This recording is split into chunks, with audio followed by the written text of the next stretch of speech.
The email had come in at 6:14 in the morning. I know because I was already awake, sitting at the kitchen table with a cup of black coffee that had gone cold 20 minutes earlier. The dog, a 12-year-old beagle named Herschel, was lying across my feet, and the house was so quiet I could hear the baseboard heater ticking in the next room. I picked up the phone because the screen lit up, and there it was, from Derek, my son.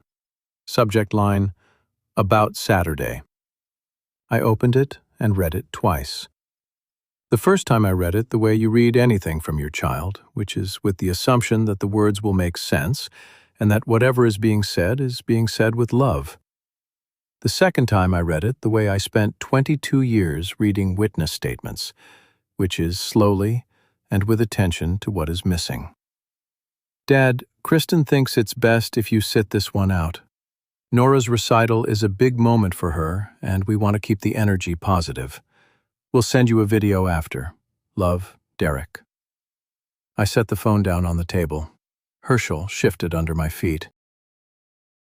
I looked at the window where the first light was coming through the bare maples along Ridgemont Road, and I did not move for a long time. Let me tell you about Nora's recital because that is where this story begins, even though it is not where it ends. Nora is 9 years old. She is my only grandchild. She has her grandmother's hands, which are long and thin and move over a piano keyboard the way water moves over river stones, without effort and without hesitation. Jean, my wife, noticed this when Nora was 4. Jean had played piano her entire life, not professionally. She never wanted that. She played because the piano was the place where she went when the world became too much, and she recognized the same instinct in Nora before anyone else did. Jean started teaching Nora scales when she was 5. Every Saturday morning, Nora would come to our house on Ridgemont Road, and Jean would sit beside her on the bench, and they would work through exercises for an hour. Then Jean would make French toast with powdered sugar, and Nora would eat 3 pieces and ask for a 4th, and Jean would give it to her because Jean believed that a child who has just done hard work deserves to be fed without limits. By the time Nora was 7, she was playing Clementi sonatinas. By 8, she was working on a simplified arrangement of a Chopin nocturne. Jean had chosen it for her. Nocturne in E-flat major, Opus 9, number 2. Jean said it was the piece that teaches you to breathe while you play, and that once you learn to breathe while you play, you never forget. Jean was diagnosed with pancreatic cancer 14 months ago. She had surgery, she had chemotherapy, she lost her hair, and then she lost weight, and then she lost the ability to sit at the piano bench for more than 10 minutes without needing to lie down. But she never stopped working with Nora. Even when the lessons moved from the piano bench to the hospital bed, even when Jean could only hum the melody and tap Nora's fingers into position, they kept going. The recital on Saturday, the one I had just been told not to attend, was the recital where Nora would perform the Chopin nocturne that Jean had spent 2 years preparing her for. Jean is in hospice now. She has been there for 3 weeks. She is sedated most of the time, and when she is not sedated, she is not entirely present, and when she is present, she asks for Nora. I visit every day. I sit in the chair beside her bed, and I hold her hand, and I tell her things that may or may not reach her. I tell her about the weather. I tell her about Herschel. I tell her that Nora is ready. I did not tell her about the email. I need to tell you about Derek now, because you need to understand him the way I understand him, which is completely, and with a grief that has nothing to do with his mother's illness. Derek is 44 years old. He was a gentle boy who grew into a cautious man. He has my build, which is tall and narrow, and Jean's coloring, which is fair.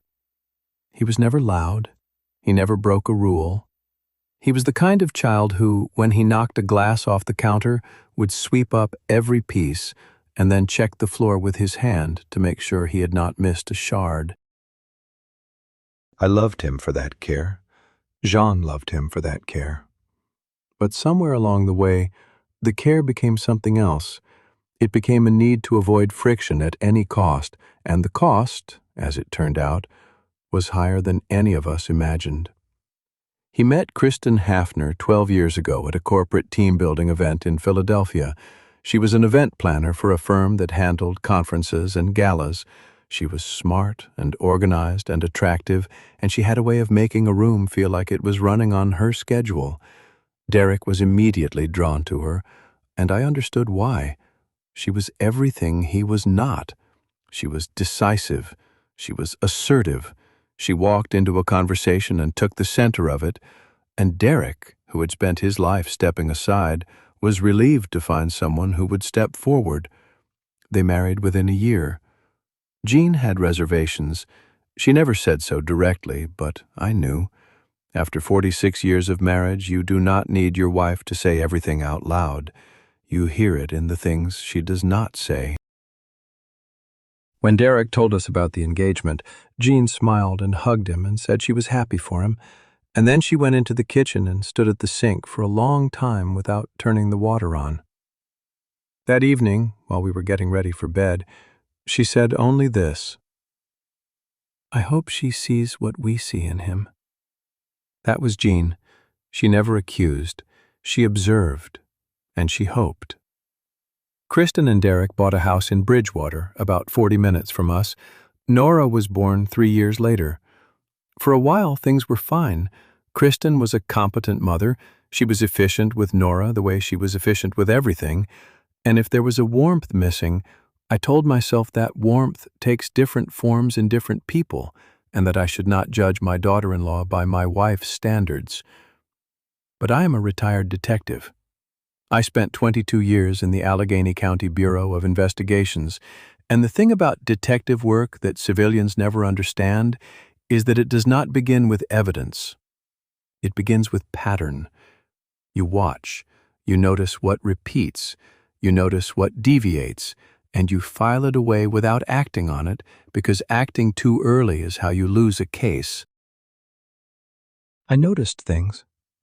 I noticed that when Kristen spoke about our family, she used the word your more than the word our. Your father's house, your mother's piano, your family's way of doing things. I noticed that when holidays came, Kristen's family always took priority, and ours was fitted in around the edges, and that Derek always explained this with logistics rather than preference. I noticed that Kristen never once asked Jean to teach her anything about the piano, or about cooking, or about the garden, or about any of the things that Jean had spent a lifetime learning and would have been glad to share. Kristen was not hostile. She was indifferent.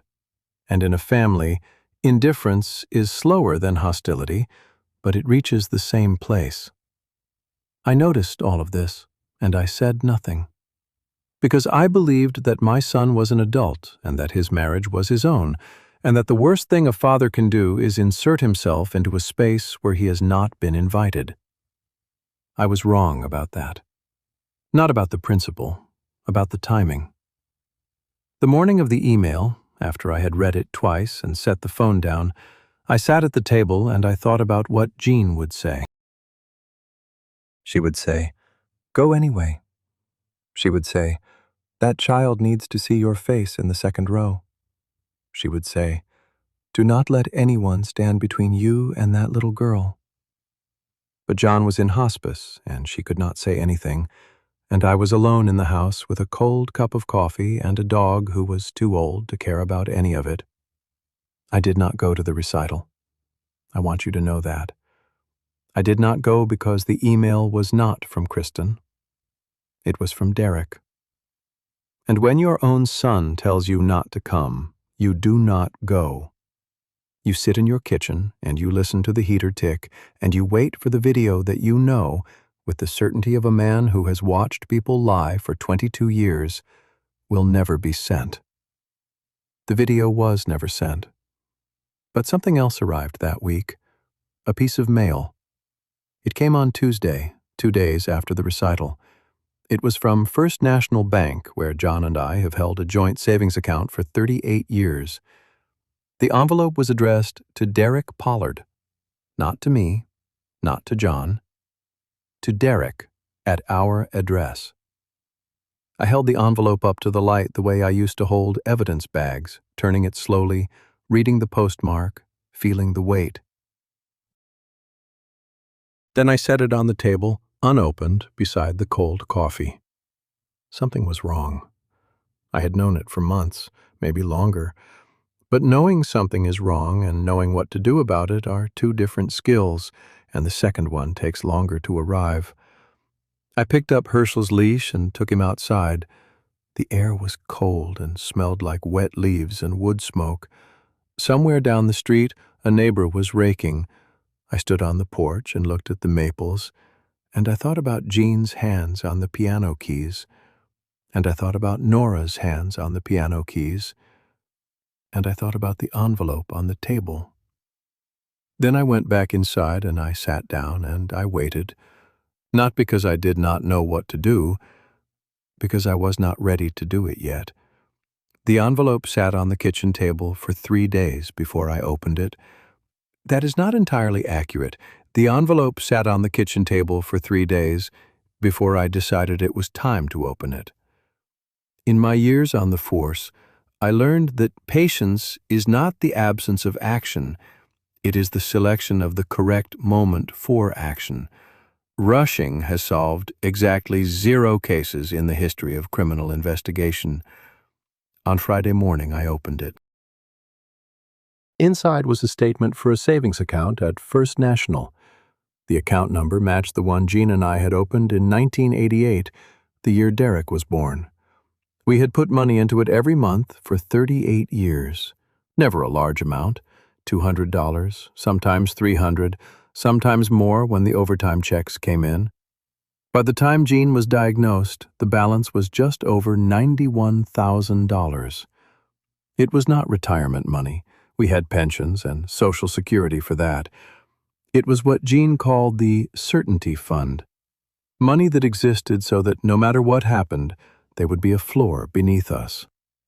The statement in my hand showed a balance of $44,612. I read the number 3 times.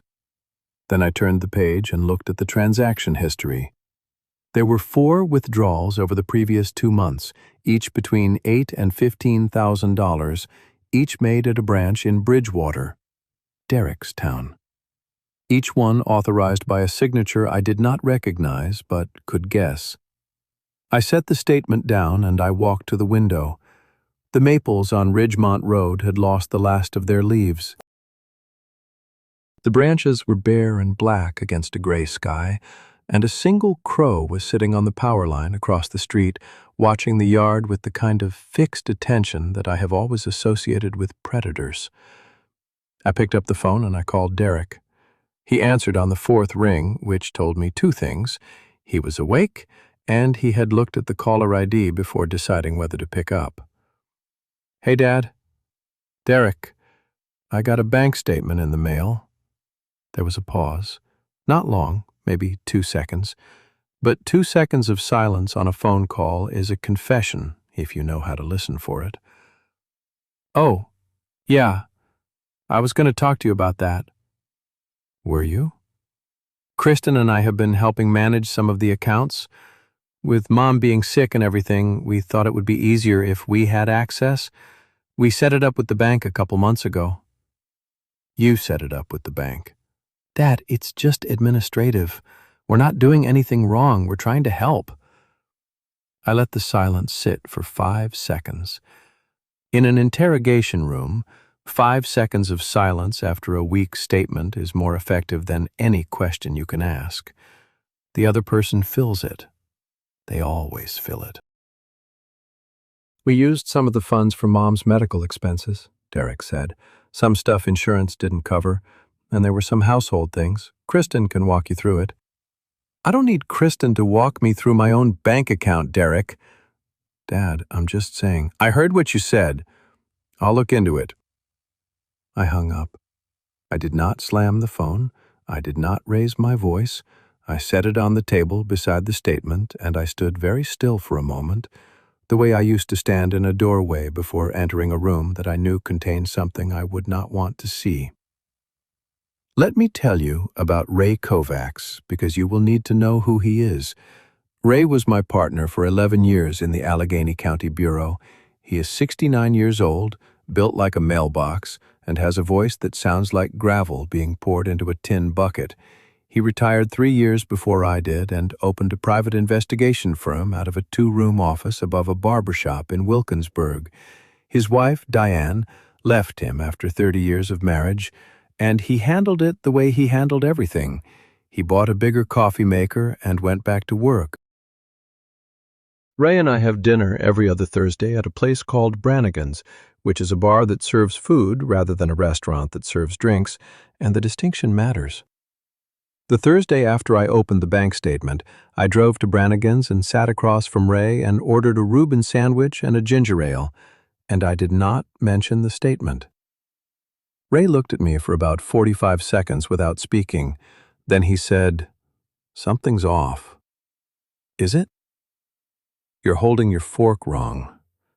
You always hold your fork wrong when something's eating at you." Diane used to say the same thing. Diane was observant. Diane was a lot of things. "Tell me." I did not tell him. Not yet. Instead, I said, "You remember the Bevilacqua case, 2004? Ray set down his beer. "Anthony Bevilacqua, the old man on Brownsville Road." "That's the one." "His daughter-in-law had power of attorney, moved $60,000 out of his accounts over 8 months, bought a boat. We found the boat in a marina in Erie." "We did." "He died before the case went to trial. His son testified for the wife." "He did?" Ray looked at me. He did not ask the obvious question because Ray never asks obvious questions. He waits until you are ready to answer the one he has not asked. "I'm fine, Ray," I said. "I didn't ask if you were fine. I asked about the fork." I put the fork down and ate the rest of the sandwich with my hands. "There is another person I need to tell you about. Helen Whitfield lives 4 houses down from me on Ridgemont Road. She is 77 years old, a retired school teacher, and she has the kind of memory that lawyers would kill for and witnesses dread. Helen sees everything. She sees the mail truck arrive, and she knows what time it came and whether it was the regular carrier or a substitute. She sees the cars that park on the street, and she knows which ones belong and which ones do not. She saw Kristen's white Lexus parked in my driveway 3 times in October, on days when I was at the hospice with Jean. Helen mentioned this to me on a Wednesday, standing on the sidewalk while I was taking Herschel for his walk. She said it the way Helen says everything, which is casually and precisely. "Your daughter-in-law has been coming by quite a bit. I hope Jean is doing all right." "Jean is the same." "Thank you for asking." She stayed about an hour each time, went inside with a set of keys. I looked at Helen. She looked back at me. She was wearing a blue cardigan and holding a bag of birdseed, and her expression was the expression of a woman who has been a teacher for 40 years and knows exactly when a child is lying. "Thank you, Helen," I said. "You're welcome, Walter." I walked home with Herschel, and I sat down in the living room, and I opened the drawer of the side table where Jean and I keep important documents. The drawer was neater than I had left it. Several folders had been rearranged. The folder labeled House was thinner than it should have been. I did not panic. Panic is what happens when you encounter something unexpected. This was not unexpected. This was confirmation. That evening I drove to the hospice. Jean was awake, or something close to awake. Her eyes were open, and they tracked my movement when I entered the room, and when I took her hand she squeezed it once, which the nurses said was reflexive, but which I chose to believe was intentional. I sat beside her for 2 hours. I told her about the weather. I told her about Herschel. I told her that the maples had lost their leaves, but that the oaks were still holding on, the way oaks do, stubborn and unreasonable and refusing to give up what belongs to them. Jean's lips moved. I leaned in close. She said something that was either Nora or no, or something else entirely, and I said, "I know, sweetheart. I know." I drove home in the dark. The headlights swept across Ridgemont Road and caught the reflectors on the mailboxes and the eyes of a deer standing at the edge of the Whitfields' yard. I pulled into the driveway and sat in the truck for a long time with the engine running. Here is what I was thinking about. In 2004, when we worked the Bevilacqua case, the daughter-in-law had been meticulous. She had documentation for every withdrawal. She had receipts, some of them fabricated, for home repairs and medical expenses and insurance deductibles. She had a paper trail that looked, on the surface, like the responsible management of an elderly man's finances by a caring family member. It took us 4 months to find the seam, and the seam was this. She had filed a change of address with the bank so that the statements went to her house instead of his. She had cut him off from information about his own money, and she had done it so smoothly that by the time he noticed, the money was already gone. The statement on my kitchen table had been mailed to my address, but it was addressed to Derek. That meant someone had changed the primary account holder, or added Derek as one, and redirected the correspondence. It was not as clean as the Bevilacqua job, but it was the same architecture, the same patient removal of the owner from his own assets. I turned off the engine. I went inside. Herschel was waiting by the door. I fed him, and I poured myself a glass of water, and I stood in the kitchen looking at the bank statement, which was still on the table where I had left it. Jean once said something to me that I did not fully understand at the time. We were sitting on the back porch, watching the fireflies in the yard, and she said, "You always know before you know, Walt. The trouble with you is that you wait for the evidence when your gut already has the verdict." She was talking about a case, I think. Or maybe she was talking about everything. I picked up the bank statement and put it in a fresh envelope and wrote the date on the outside. Then I put it in the bottom drawer of my desk beneath a stack of old case files. Then I stood in the hallway and I made a decision. I did not speak it out loud. I did not write it down. I made it the way I have made every important decision in my life, which is by standing still until the noise stops and the single clear note comes through. I was going to find out exactly what had been done, by whom, and when, and I was going to do it the way I had done it for 22 years, quietly, completely, and without warning. On Monday morning, I drove to the First National branch on Lincoln Avenue. I wore a clean shirt and my good coat, and I brought my driver's license, my Social Security card, and the original signature card from 1988, which I had kept in the bottom drawer of my desk along with every other document that has ever mattered. The branch manager was a woman named Patricia Sills. She was about 50, with reading glasses on a chain, and the careful demeanor of someone who has had to deliver bad news before and knows how to do it without flinching. I sat across from her desk and I told her my name, and I told her I wanted a complete accounting of all activity on my joint savings account for the past 6 months. She looked at her screen for a long time. Then she took off her reading glasses and set them on the desk and looked at me. "Mr. Pollard, there's been a modification to this account." "Tell me." "Your son, Derek Pollard, was added as a joint account holder on August 15th of this year. The modification was accompanied by a power of attorney document granting him full access." "I did not sign a power of attorney." Patricia Sills paused. She picked up her glasses and put them back on and looked at the screen again, as though the screen might have changed in the last 10 seconds. "The document on file bears your signature, Mr. Pollard." "I understand that a document on file bears a signature. I am telling you that I did not sign it." She printed the document for me. I looked at it. The signature was close. It was not exact, but it was close enough that a bank clerk processing a routine form would not have questioned it. The date on the document was August 14th, a day I had spent entirely at the hospice, sitting beside Jean from 8 in the morning until 7 in the evening. I had signed the visitor log at the hospice. I had signed a consent form for a medication change at 4:15 in the afternoon. I had documentation for every hour of that day. Someone had forged my signature on a power of attorney. Someone had used that forged document to add my son to my bank account, and someone had then used that access to withdraw $46,438 over the following 2 months. I thanked Patricia Sills. I asked her to flag the account and freeze all further withdrawals pending review. She did so. I asked her for printed copies of every transaction, every authorization, and every document associated with the modification. She provided them.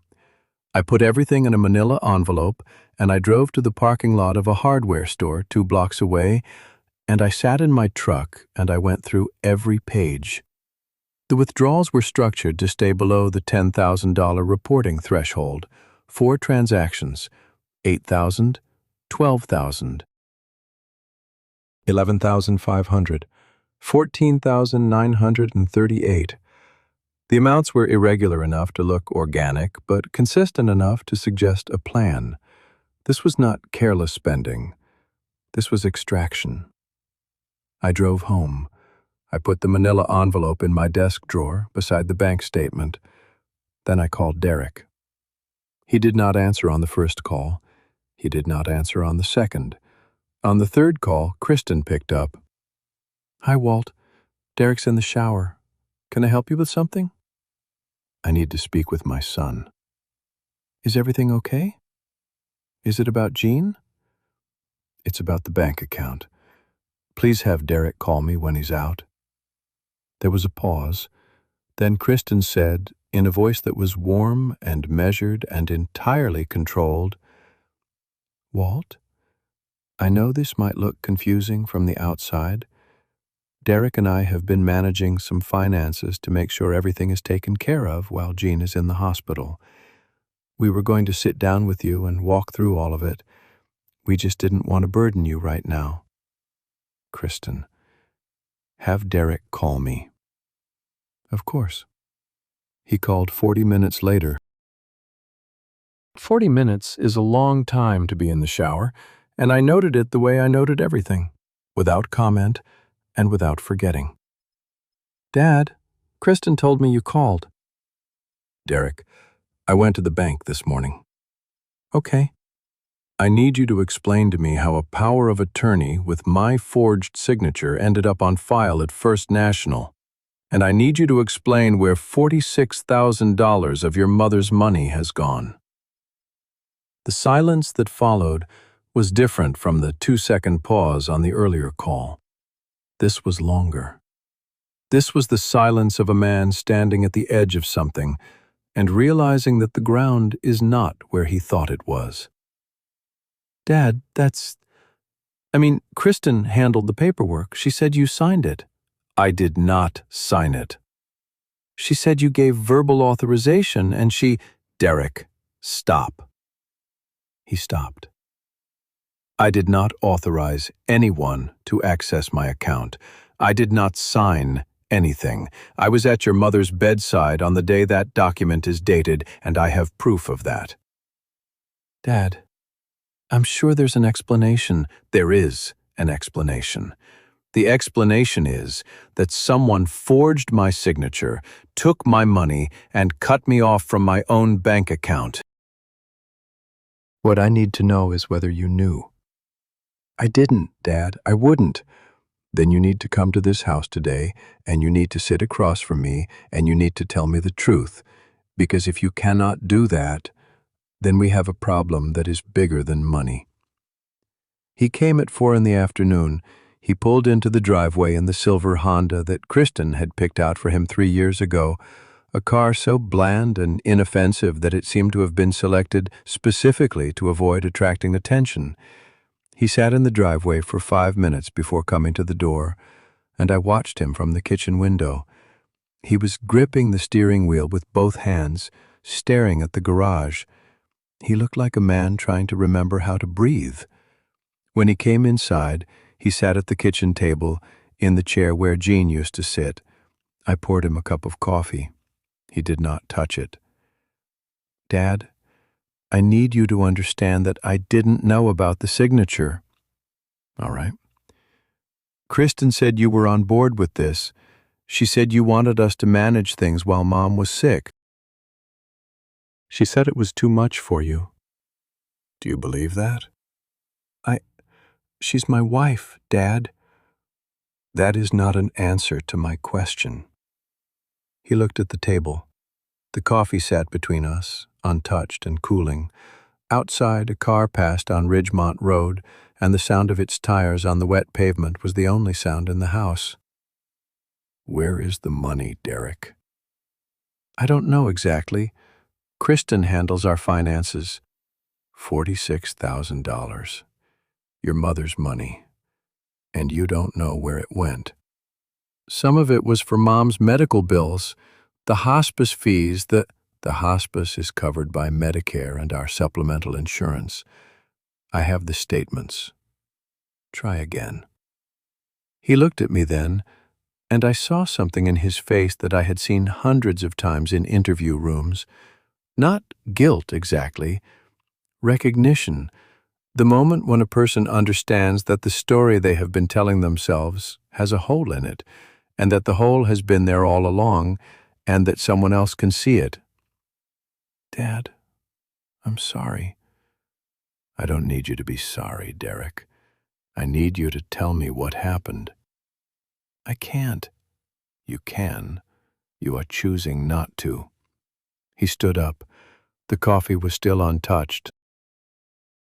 He stood in the kitchen of the house where he had grown up, the house where Jean had taught him to tie his shoes and read him stories and cut the crusts off his sandwiches because he did not like crusts, and he looked at me with an expression that was equal parts shame and fear. I'll talk to Kristen. We'll get this straightened out. Derek, I have to go, Dad. He left. The front door closed with the soft click that it always makes. The click that Jean used to say sounded like the house sighing. I stood at the kitchen window and watched the silver Honda back out of the driveway and turn left on Ridgemont Road and disappear behind the oaks at the corner. Then I sat down in Jean's chair, the one by the window, the one with the faded blue cushion that she had recovered twice and refused to replace because she said the frame was solid oak and good furniture deserves patience. I sat there, and I did not move for a long time. Herschel came and put his head on my knee. I put my hand on his head. The house was silent.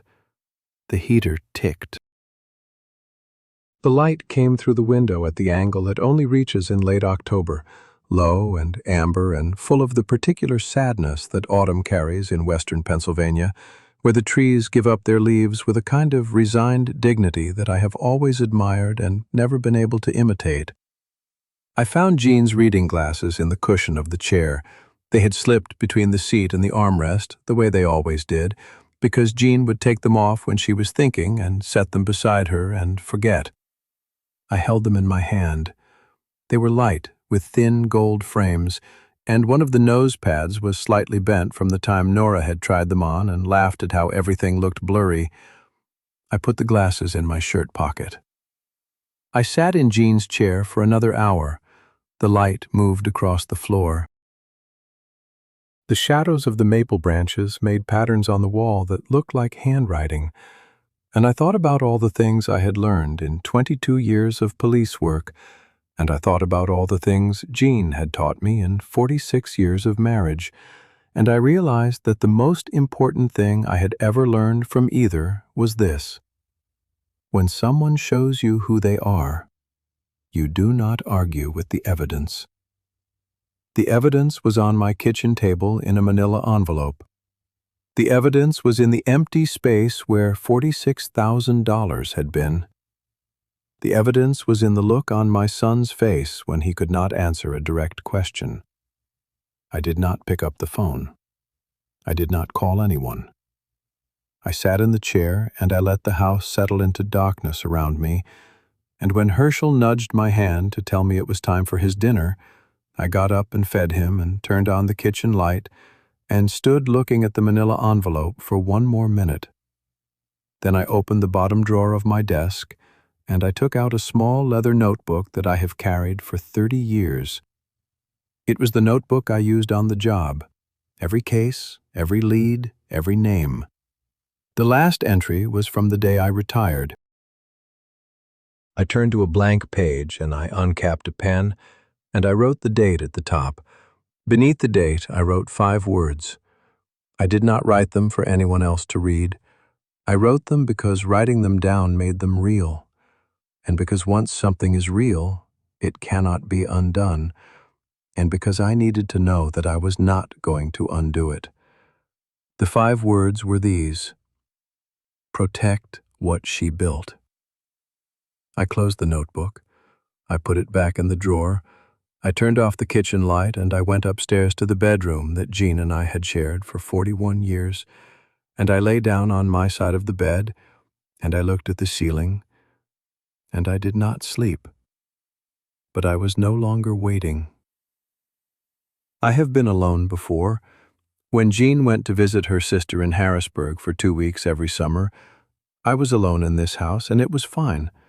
When Derek left for college, the house was quieter, and that was fine too. But this was a different kind of alone.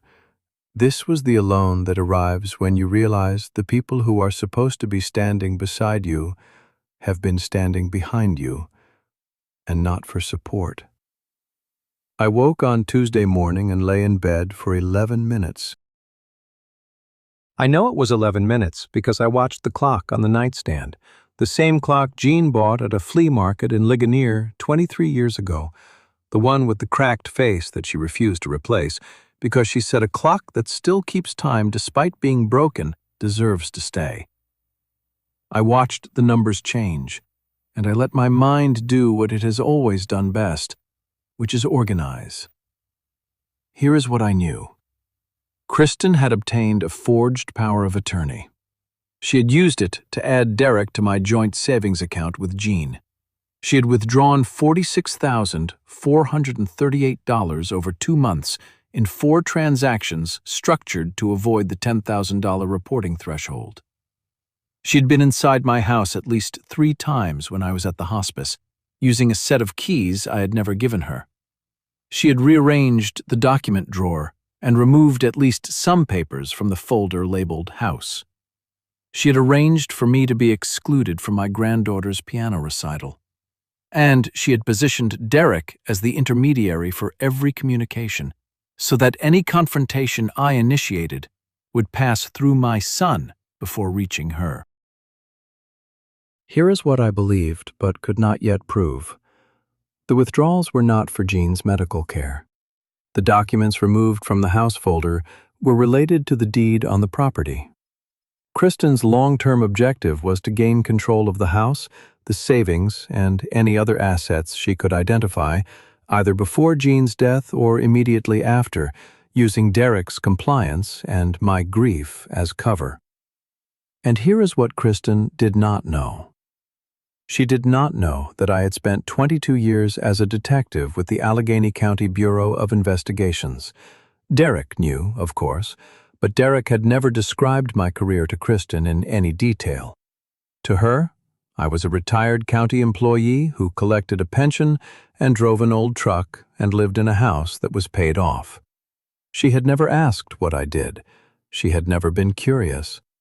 And because she had never been curious, she had never learned that the quiet old man she was trying to outmaneuver had spent 2 decades learning how people steal, how they lie, how they cover their tracks, and how they fail.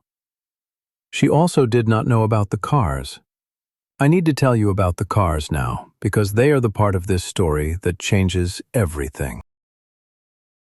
In 1979, 2 years before Derek was born, I bought a 1965 Ford Mustang Fastback at an estate auction in Monroeville for $4,200. It was dark blue, with a 289 V8 and a 4-speed manual, and it had been sitting in a barn for 6 years. I spent 14 months restoring it in the garage on Ridgemont Road, and when I was done, I drove it to a car show in Greensburg, and a man offered me $9,000 for it. I did not sell it. I put it in storage. That was the beginning. Over the next 40 years, I acquired and restored 10 more classic automobiles. A 1957 Chevrolet Bel Air, a 1969 Pontiac GTO Judge, a 1970 Chevrolet Chevelle SS, a 1968 Shelby GT500 KR, a 1963 Corvette Stingray split-window coupe, a 1970 Plymouth Barracuda, a 1967 Camaro SS, a 1971 Dodge Challenger R/T, a 1962 Jaguar E-Type, and Jean's car, the 1968 Pontiac Firebird, the one that Kristen had already transferred into her own name. 11 cars. Climate-controlled storage at a facility in Canonsburg, 28 miles south of Pittsburgh. Monthly rental on 3 units, $740. Insurance through a specialty carrier in Hartford. Total appraised value as of last March, $2.2 million.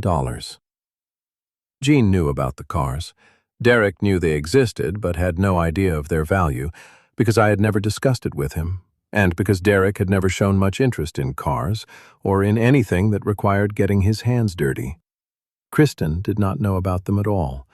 She knew about the Firebird because it had been parked in our garage, and she had taken it. She did not know about the other 10 because they had never been parked anywhere she could see them. I lay in bed and I thought about this for a long time. The collection was not a secret in the sense that I had hidden it. It was private in the sense that I had never had a reason to discuss it with anyone who had not earned that conversation. Jean and I had talked about what to do with the cars many times. She wanted them to go to Nora. Not the cars themselves, necessarily, but the value. She wanted Nora to have options. She wanted Nora to be able to go to any school she chose, study anything she wanted, live anywhere she decided to live, without money being the thing that made the decision for her. I got out of bed. I showered. I dressed in clean clothes. I fed Herschel. I made coffee and drank it while it was still hot, which was the first time I had done that in weeks. Then I sat down at my desk, and I began. The first call was to Martin Greer. Martin is 61 years old. He has been practicing estate and elder law in Allegheny County for 34 years. He has a small office on Murray Avenue in Squirrel Hill, and the walls are lined with books that he has actually read, which distinguishes him from most lawyers I have known. I met Martin in 1997 when he served as a witness in a fraud case I was working. He was precise and unflappable on the stand, and afterward I shook his hand and told him that if I ever needed a lawyer, I would call him. He gave me his card. I still have it. "Martin, it's Walt Pollard." "Walt, how's Jean?" "Jean is the same. I need your help with something else." I told him everything.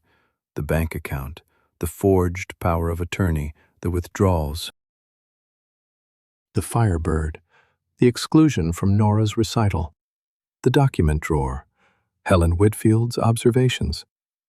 I told it the way I would have told it in a case briefing, chronologically, factually, without editorializing. Martin listened without interrupting. When I finished, he was quiet for about 10 seconds. Then he said, "How much documentation do you have?"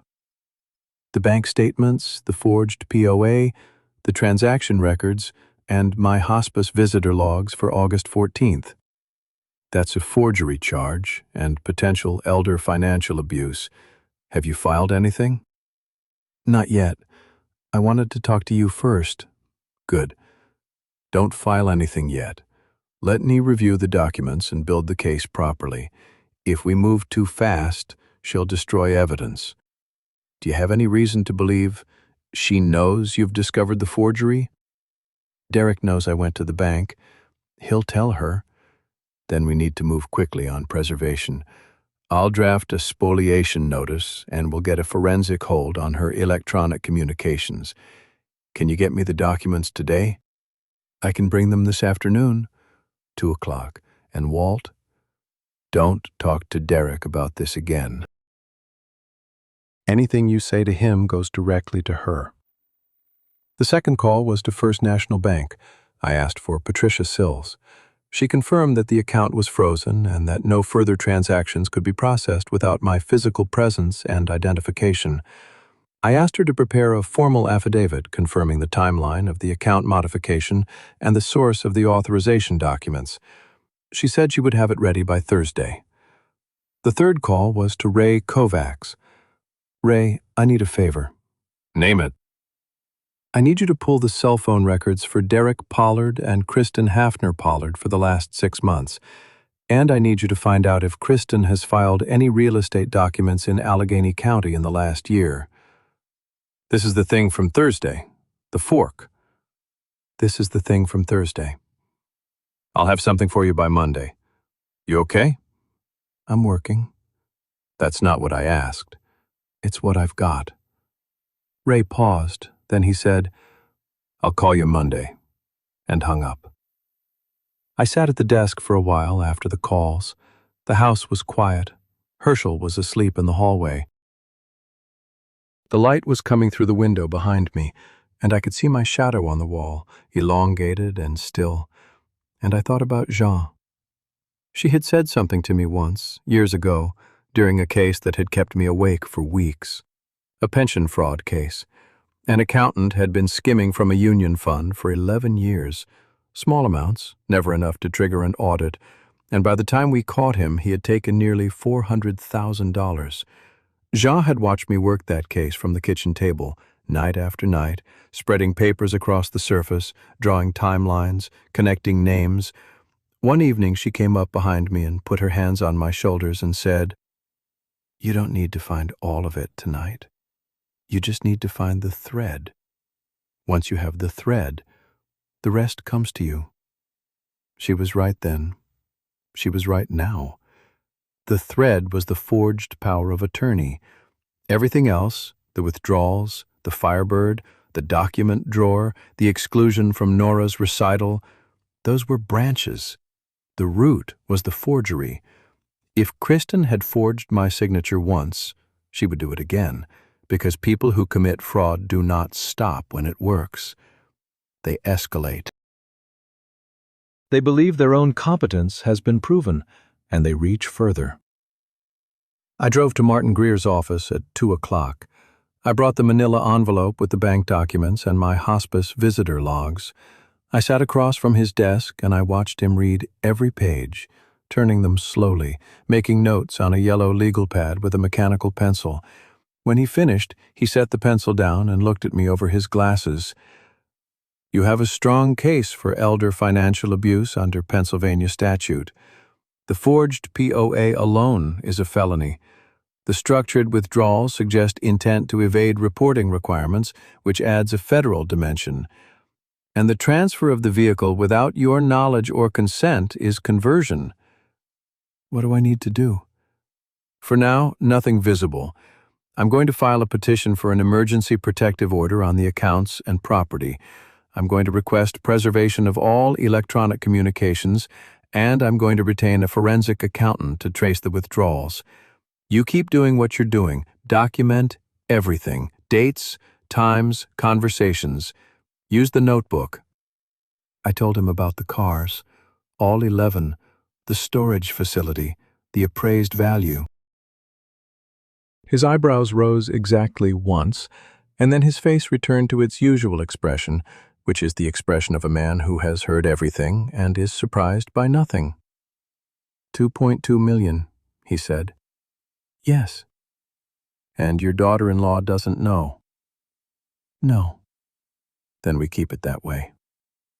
The collection is in your name only? In my name and Jean's, joint ownership with right of survivorship. Good. When Jean passes, it transfers to you automatically, no probate. Your daughter-in-law can't touch it unless she knows it exists and files a claim, and she can't file a claim on property she doesn't know about. I drove home. I stopped at the storage facility in Canonsburg on the way. I used my keycard to enter, and I walked through the 3 climate-controlled units, past the Mustang and the Bel Air and the GTO and the Chevelle and the Shelby and the Corvette and the Barracuda and the Camaro and the Challenger and the Jaguar. 10 cars, 10 machines that I had found broken and made whole, the same way I had tried to do with everything in my life. The 11th bay was empty. The Firebird was gone. I put my hand on the hood of the Corvette. The metal was cool and smooth under my palm. I stood there for a long time in the fluorescent light, surrounded by 40 years of work, and I thought about Jean saying that Nora should have options. Then I locked the units, and I drove home, and I took out the leather notebook, and I wrote one line beneath the previous entry. The line read, "Thread identified. Proceeding." I put the notebook away. I turned off the desk lamp. The house settled into its evening sounds, the heater, the dog's breathing, the creak of the floorboards in the hall. I stood in the dark kitchen, and I looked at the chair where Derek had sat 2 days earlier and could not tell me the truth. Then I walked to the front door and I turned the deadbolt. It was a gesture, not a precaution. No one was coming tonight. But the sound of the lock engaging was the sound of something final, and I needed to hear it. 11 days passed. In those 11 days, 3 things happened that I learned about in real time, and 4 things happened that I learned about later, and the distance between what I knew and what was happening without my knowledge was the distance that almost cost me everything. The first thing I learned in real time was that Jean's condition had worsened.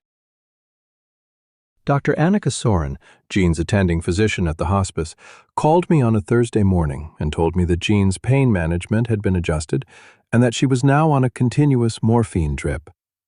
She was no longer responsive. Her breathing had changed. Dr. Soren said the words, "days to weeks," and I thanked her and hung up and sat at the kitchen table and put my hand flat on the surface and pressed down as hard as I could, because I needed to feel something solid beneath me.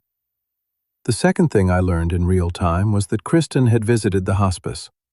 A nurse named Belinda, who had been caring for Jean since her admission, called me on Saturday to tell me that a woman identifying herself as Jean's daughter-in-law had come in with paperwork requesting to be added as a secondary medical decision-maker. Belinda had not processed the paperwork because the primary decision-maker, which was me, had not authorized it. "She was very insistent," Belinda said. "She said you were unable to manage the responsibility due to your emotional state. She had a letter."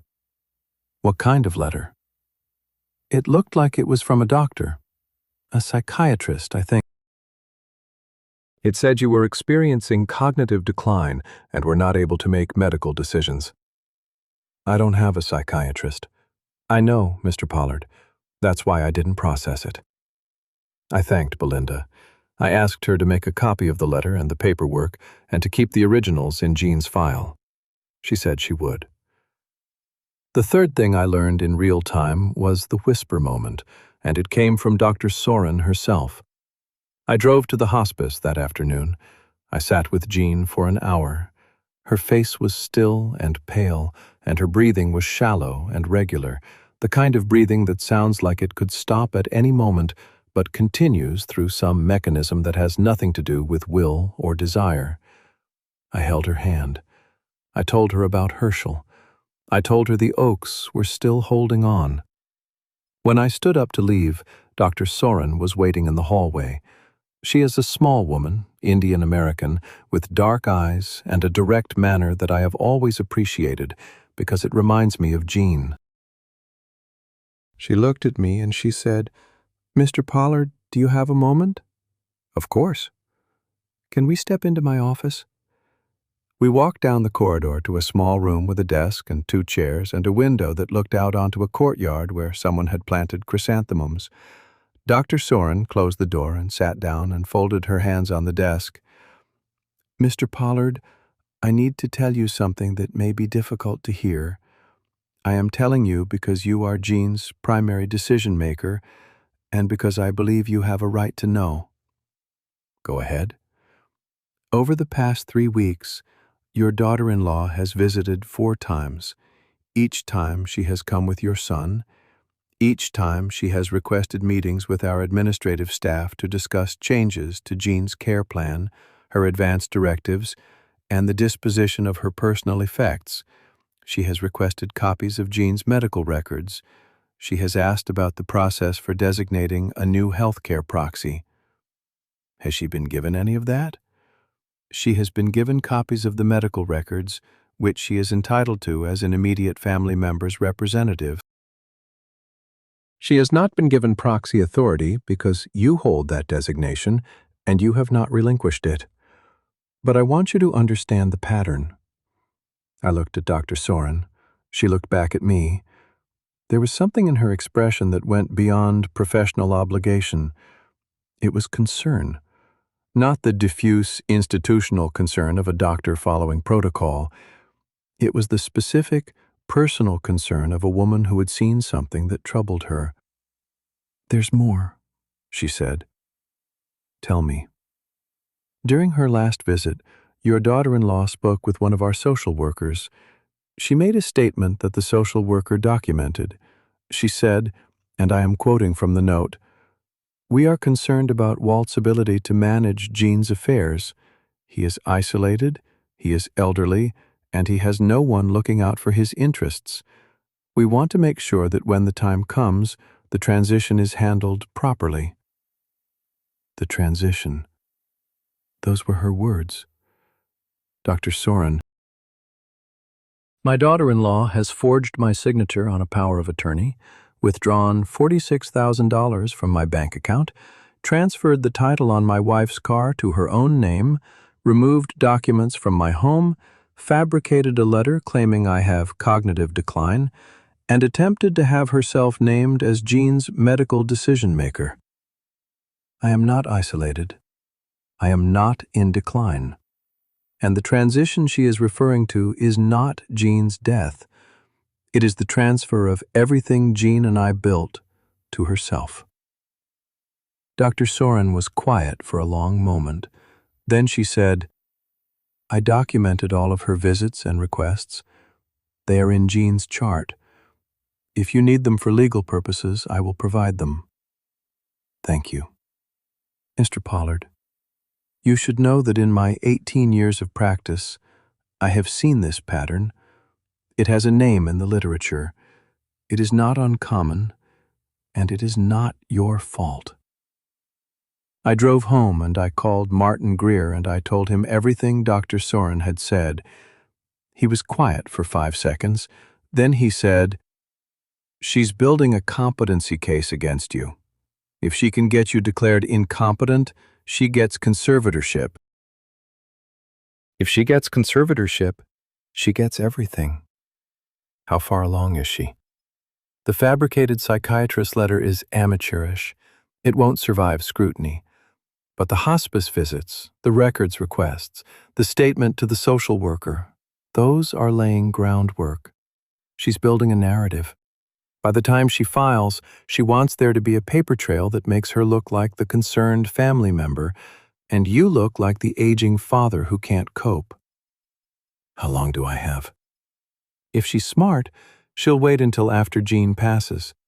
The grief period is when competency challenges are most sympathetic to a judge, so you have as long as Jean has, plus 30 days.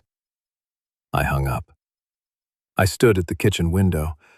The light was fading. The oaks on Ridgemont Road were finally starting to thin, their leaves going brown and papery at the edges, hanging on by threads. I thought about Kristen, sitting in the hospice social worker's office, using her event planner voice, her concerned face, her facility with paperwork and procedure, and I thought about how much of what she did looked from the outside like care. That is the thing about the smart ones. They never look like predators. They look like helpers. They show up with folders and timelines and the language of responsibility, and they frame the victim's resistance as evidence of the very incapacity they are claiming. I had seen it in the Bevilacqua case. I had seen it in half a dozen other cases over my career, and now I was living it. 4 days later, Ray Kovacs called. "I've got something. Can you come to the office?" I drove to Wilkinsburg. Ray's office is on the second floor of a building that houses a barbershop on the ground level, and the stairway always smells like bay rum and old wood. Ray was sitting behind his desk with a laptop open and a stack of printouts beside it. "Sit down," he said. I sat. "I pulled real estate records first. There is no deed transfer filed in Allegheny County for your property. Whatever she's planning with the house, she hasn't filed yet." "Good." "But I found something else. 3 weeks ago, Kristen Hafner Pollard registered a new LLC in Delaware. The name of the LLC is Ridgemont Holdings. The registered agent is a firm in Wilmington that handles corporate formations. The purpose stated in the filing is real estate management and investment." I let that sit for a moment. Ridgemont, the name of my street. "She's setting up a vehicle to receive the property," I said. "That's my read. She transfers the deed into the LLC. The LLC is in her name, and by the time anyone notices, the house is owned by a Delaware corporation that has no public connection to your family." Professional. Methodical. She's done this before, or she's getting advice from someone who has. Ray turned the laptop toward me. "There's more. I got into Derek's old phone records. He traded in his phone at a repair shop in Bridgewater last month. The shop does data transfers. When they migrated his data to the new phone, they kept a backup on their system. Standard practice. I know the owner. He gave me a copy of the text message archive." "Is that legal?" Derek signed a release form when he dropped off the phone. The form authorizes the shop to access, copy, and store his data for the purpose of transfer. It doesn't restrict what happens to the backup after the transfer is complete. It's a gray area, but it's not a search and seizure. Martin can advise. Ray opened a file on the laptop. Text messages, hundreds of them, between Derek and Kristen, spanning the last 4 months. I flagged the relevant ones. "Read from the top." I read. The messages were organized by date. I will not reproduce all of them here, but I will tell you about the ones that mattered. August 10th, Kristen to Derek. "I found a notary who won't ask questions. Thursday works. Bring the bank forms." August 13th, Kristen to Derek. "Your father's signature is on the hospice log. I can use a photo of it for the template." August 14th, Derek to Kristen. "Are you sure about this?" Kristen to Derek. "It's $46,000, Derek. He doesn't even check the statements. Just sign where I tell you." September 2nd, Kristen to Derek. "I met with Stewart about the Delaware LLC. He said we can move the house into it within 60 days of probate if we have POA. I'll handle the filing." September 19th, Kristen to Derek. "The hospice social worker bought it. She wrote everything down. Next step is the psych evaluation. I'll find someone." October 4th, Kristen to Derek. "Once Jean is gone, we move on the house. He won't fight." I read that last message 3 times. Then I closed the laptop and I looked at Ray. He was watching me with the expression I had seen him wear exactly twice in our partnership. Once when we found the body of a child in a crawl space in McKeesport, and once when his wife told him she was leaving. It was an expression that contained no surprise and no hope and no anger. It was the expression of a man who has confirmed something he already knew and finds no comfort in being right. She photographed my signature from the hospice visitor log. I said, "Yes." She used it to forge the power of attorney. Yes. And Derek knew. Ray did not answer that. He did not need to. I sat in Ray's office for 20 minutes without speaking. The barber shop below us was closed for the day, and the building was silent except for the sound of rain on the window. I thought about Derek at 14, standing in the garage, watching me sand the fender of the Chevelle. He had asked me why I spent so much time on cars that I never drove. I told him that the point was not driving them. The point was knowing that something broken could be made right again. He had nodded and gone back inside to finish his homework, and I had kept sanding, and neither of us said anything else about it. I stood up. I thanked Ray. I took the printouts and the backup drive with the text messages.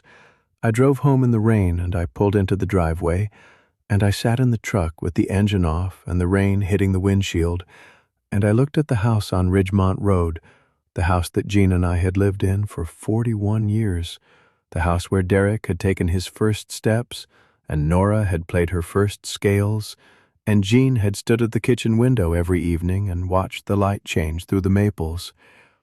Then I went inside and I called Martin Greer, and I told him about the text messages, and Martin said, "We have her. Now we set the table." 2 days later, something happened that I did not plan and could not have predicted. I was at the hospice, sitting with Jean, when Mrs. Campagnolo came in. Mrs. Campagnolo is a volunteer at the hospice. She is 82 years old, barely 5 feet tall, and she has been volunteering there for 9 years because her husband died in that same facility, and she said she wanted to make sure no one else had to go through it alone. She brings coffee and magazines, and sometimes she just sits with patients and holds their hands. She brought me a cup of coffee, and she sat in the chair beside me, and she looked at Jean for a long time. Then she said, "She squeezed my hand this morning." "She did?"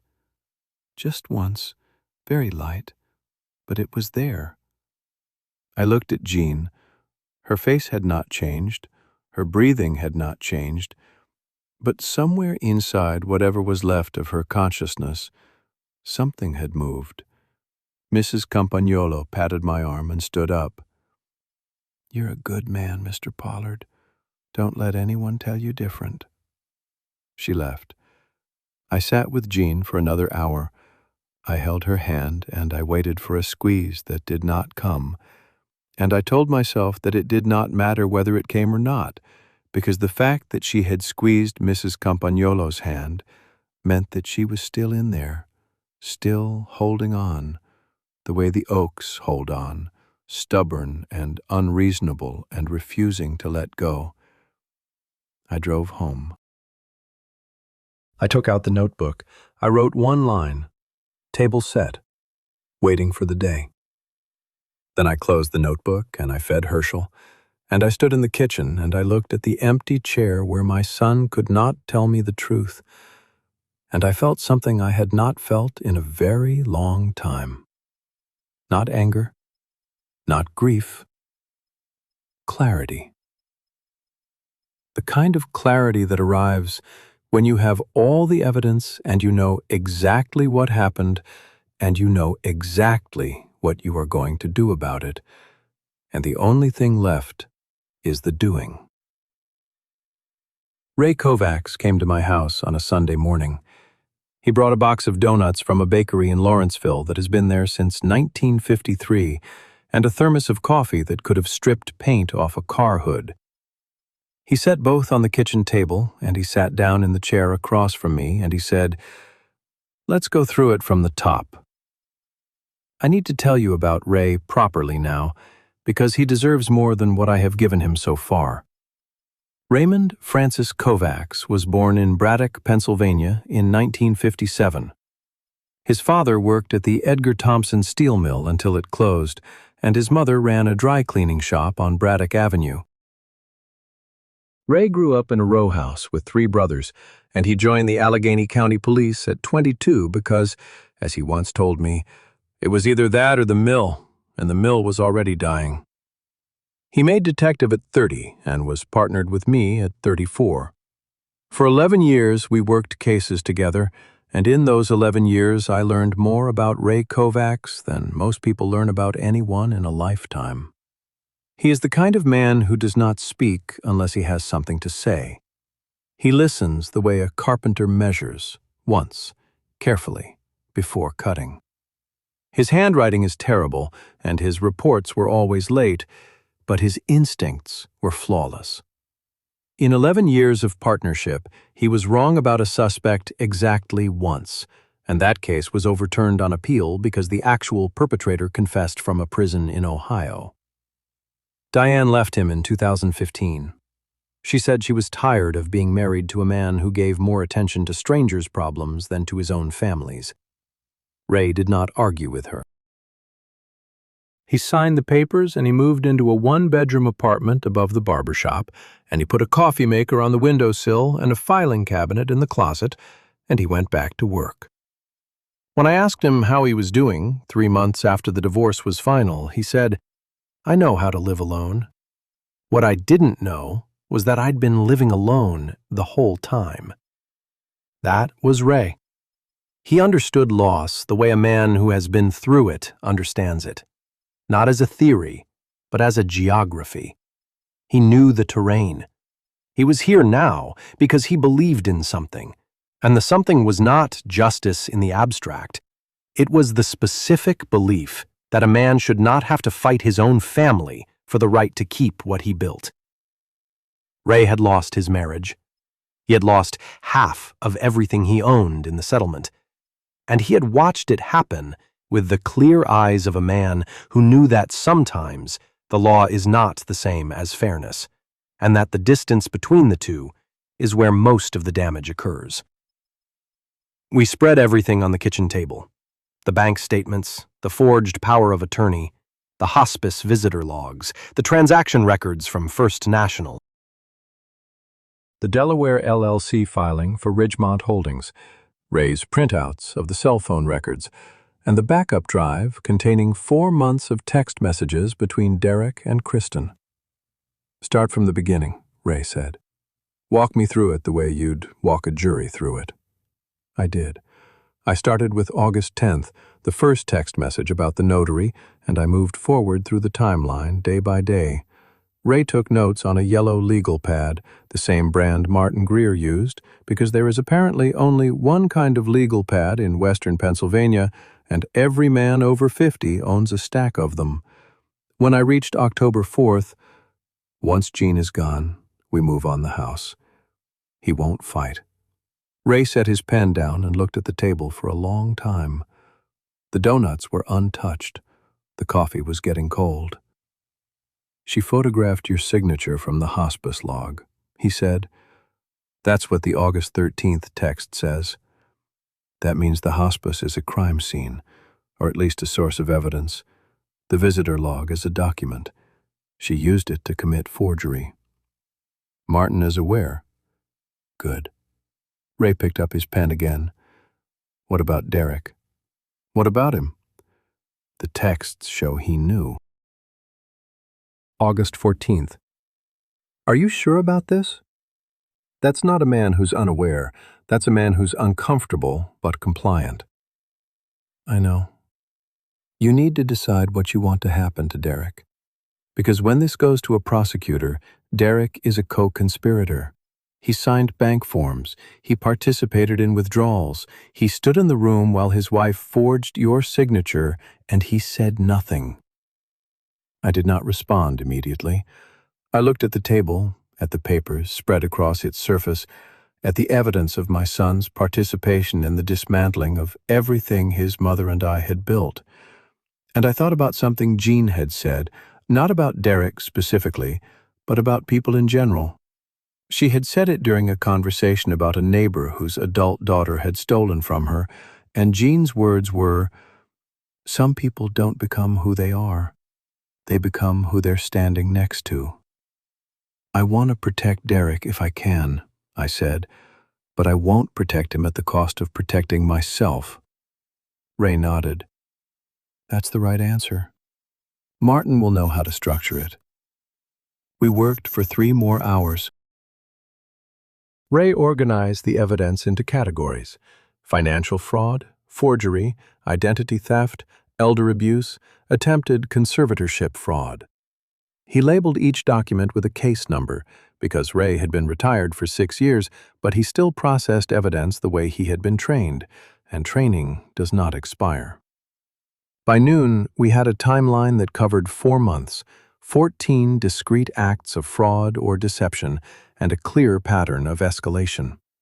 We had motive, we had means, we had opportunity, and we had the text messages, which were the spine of the entire case, because they proved that everything Kristen had done was premeditated, discussed, and coordinated with Derek's knowledge. Ray left at 1 o'clock. He shook my hand at the door and he said, "You're going to be all right, Walt." I know. No, I mean it. I've seen people go through this and come out the other side, and the ones who make it are the ones who don't lose themselves in the process. You haven't lost yourself. Not yet. Not ever. Gene wouldn't allow it. He left. I watched his truck pull out of the driveway and turn right on Ridgemont Road toward the highway, and I stood on the porch in the November air and I thought about what he had said about Gene. He was right. Gene was still in this story. She was in the text messages because they mentioned her death as a strategic event. She was in the bank account because the money they took was money she had deposited. She was in the hospice because her bedside was where Kristen had gone to build her case. And she was in me because everything I was doing because she had taught me that the things you build deserve to be defended. That afternoon I saw Derek. I was at the gas station on Route 19 filling up the truck when his silver Honda pulled in on the other side of the pump island. He did not see me at first. He was on the phone talking to someone, and his face had the tight, compressed expression of a man who is being told what to do and does not like it but is going to do it anyway. When he hung up and got out of the car, he saw me and stopped. We stood on opposite sides of the pump island. The air smelled like gasoline and cold metal. A truck passed on the highway behind us, and the sound of its tires on the pavement faded into silence. "Dad? Derek? I've been meaning to call you." "I'm sure you have." He looked at the ground. He was wearing a jacket I did not recognize, something Kristen had probably bought for him, and his shoes were clean in the way that shoes are clean when a person does not go anywhere that would dirty them. "How's Mom?" "Your mother is dying, Derek. She is on a morphine drip, and she is not responsive, and she has days or weeks left. If you want to see her, you should go today." His face changed. Something moved through it that I recognized from 22 years of watching people receive news they already knew, but had been refusing to process. It was not surprise. It was the collapse of a structure that had been holding surprise at bay. "I'll go today," he said. "Good." I finished filling the truck. I put the nozzle back in the pump. I turned to get in the cab. "Dad?" I stopped. "I'm sorry. For everything. I know that doesn't fix anything, but I need you to know." I looked at my son. He was standing in the cold, in his clean shoes and his new jacket, and he looked smaller than I remembered. Not physically, something else. He looked like a man who had been following a map and had just realized the map was drawn by someone who did not have his interests in mind. I said, "Your mother loved you without conditions, Derek. I need you to remember that. Whatever happens next, I need you to hold on to that." He nodded. His eyes were wet. I got in the truck and I drove away, and I watched him in the rearview mirror, standing by the pump, alone.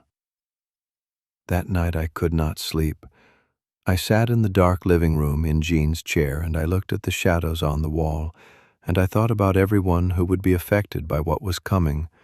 Nora, who was 9 years old and loved the piano and had no idea what the adults in her life were doing, Derek, who had chosen the wrong side out of weakness rather than malice, and who would now have to live with the consequences of that choice, Kristen, who had been so confident in her own intelligence that she had not bothered to wonder whether the quiet old man she was dismantling might be something more than quiet. Jean, who was lying in a hospice bed, unreachable, unknowing, and whose name was being used as a timeline marker in a plan to take everything she had ever cared about. I was not celebrating. I was not anticipating victory. I was sitting in the dark, doing what detectives do when the case is built and the warrants are ready, and the only thing left is the morning. I was accounting. I was counting the cost. I was looking at every person who would be touched by what I was about to do, and I was asking myself whether the cost was justified. It was. I knew it was. But knowing something is justified and feeling at peace with it are two different things, and the second one, in my experience, never fully arrives.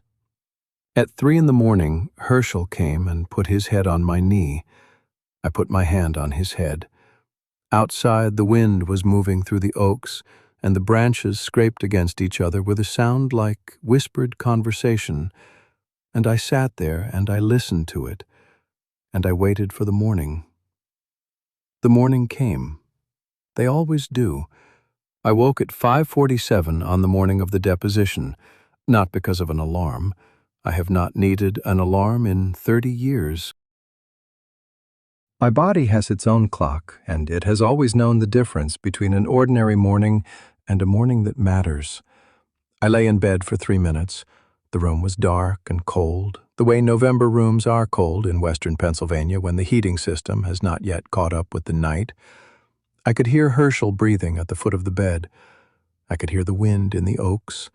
I could hear the house the way I always hear it in the early morning, its creaks and settlings, the particular language of a structure that has been standing for 40 years and knows how to speak. I got up. I showered. I shaved carefully, the way I shaved on days that required it, slowly, with attention, using the straight razor that Jean had given me for our 25th anniversary. She said she had bought it because a man who spent his career noticing details deserved a tool that rewarded attention. She was right, the way she was almost always right about things that mattered. I went to the closet. I stood in front of it for a long time. Then I took out the blue shirt, Jean's favorite.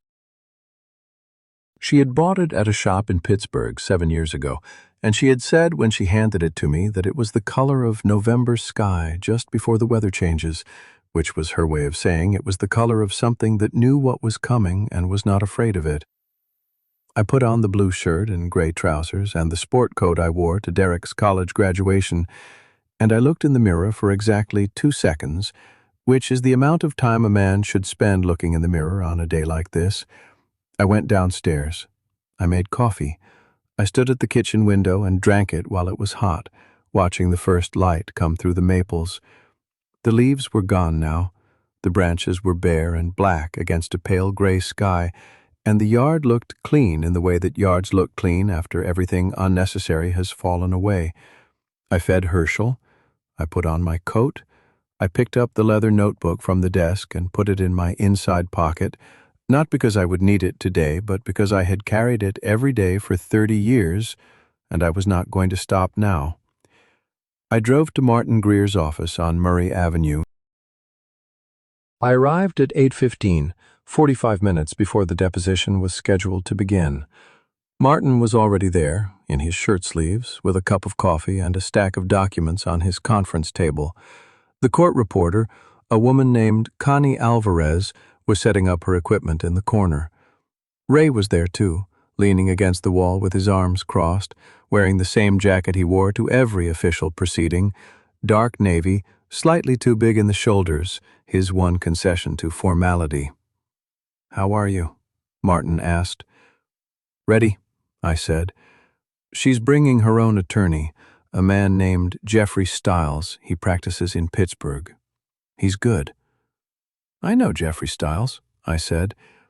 He is good. He is also the kind of attorney who does not like surprises. Martin smiled. It was a small smile, the kind that lawyers allow themselves when they know something the other side does not. At 9 o'clock, Kristen arrived. She came in with Jeffrey Stiles and Derek. Jeffrey was exactly what I expected, mid-50s, silver-haired, expensive suit, the careful bearing of a man who controls rooms for a living. He shook Martin's hand and nodded at me with the professional courtesy that lawyers extend to everyone in a room, regardless of what they think of them. Derek did not look at me when he came in. He sat in the chair farthest from mine, at the end of the conference table, and he put his hands flat on the table in front of him, and he looked at the surface, and he did not look up. Kristen looked at me. That is the most important thing I can tell you about her entrance. She looked directly at me, and she was not nervous. She was composed. She was wearing a dark blazer, and her hair was pulled back, and she had the manner of a woman who has done her preparation and believes in her own narrative. She sat down across from Martin, and she folded her hands, and she waited. This was her weakness, not her composure, her certainty.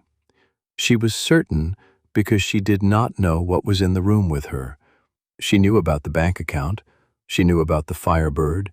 She thought she knew the shape of what was coming. She did not know about the text messages. She did not know that Derek's phone backup existed. She did not know that Ray had spent 2 weeks building a documented timeline of every fraudulent act she had committed since August. She did not know that Patricia Sills from First National was prepared to testify to the forgery. She did not know that Dr. Soren had documented all 4 of her hospice visits in Jean's medical chart. She did not know that Martin had already filed for an emergency protective order on the Ridgemont Road property, and that the Delaware LLC had been flagged by the Pennsylvania Attorney General's Elder Abuse Unit. She knew none of this, and her certainty, her polished, event planner certainty, was built on that not knowing. The deposition began. Martin handled it methodically, the way he handled everything, in order, without rushing. He introduced the first exhibit, which was the forged power of attorney.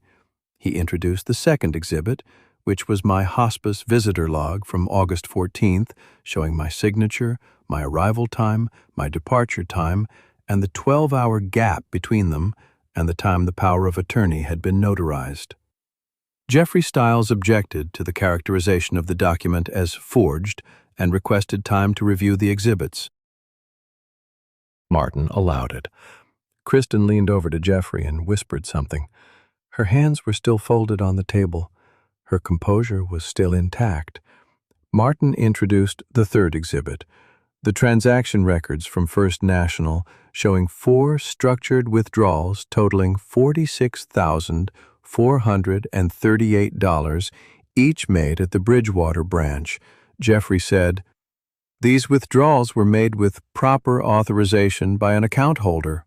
Martin said, "The authorization was obtained through a forged document, which is the prior exhibit.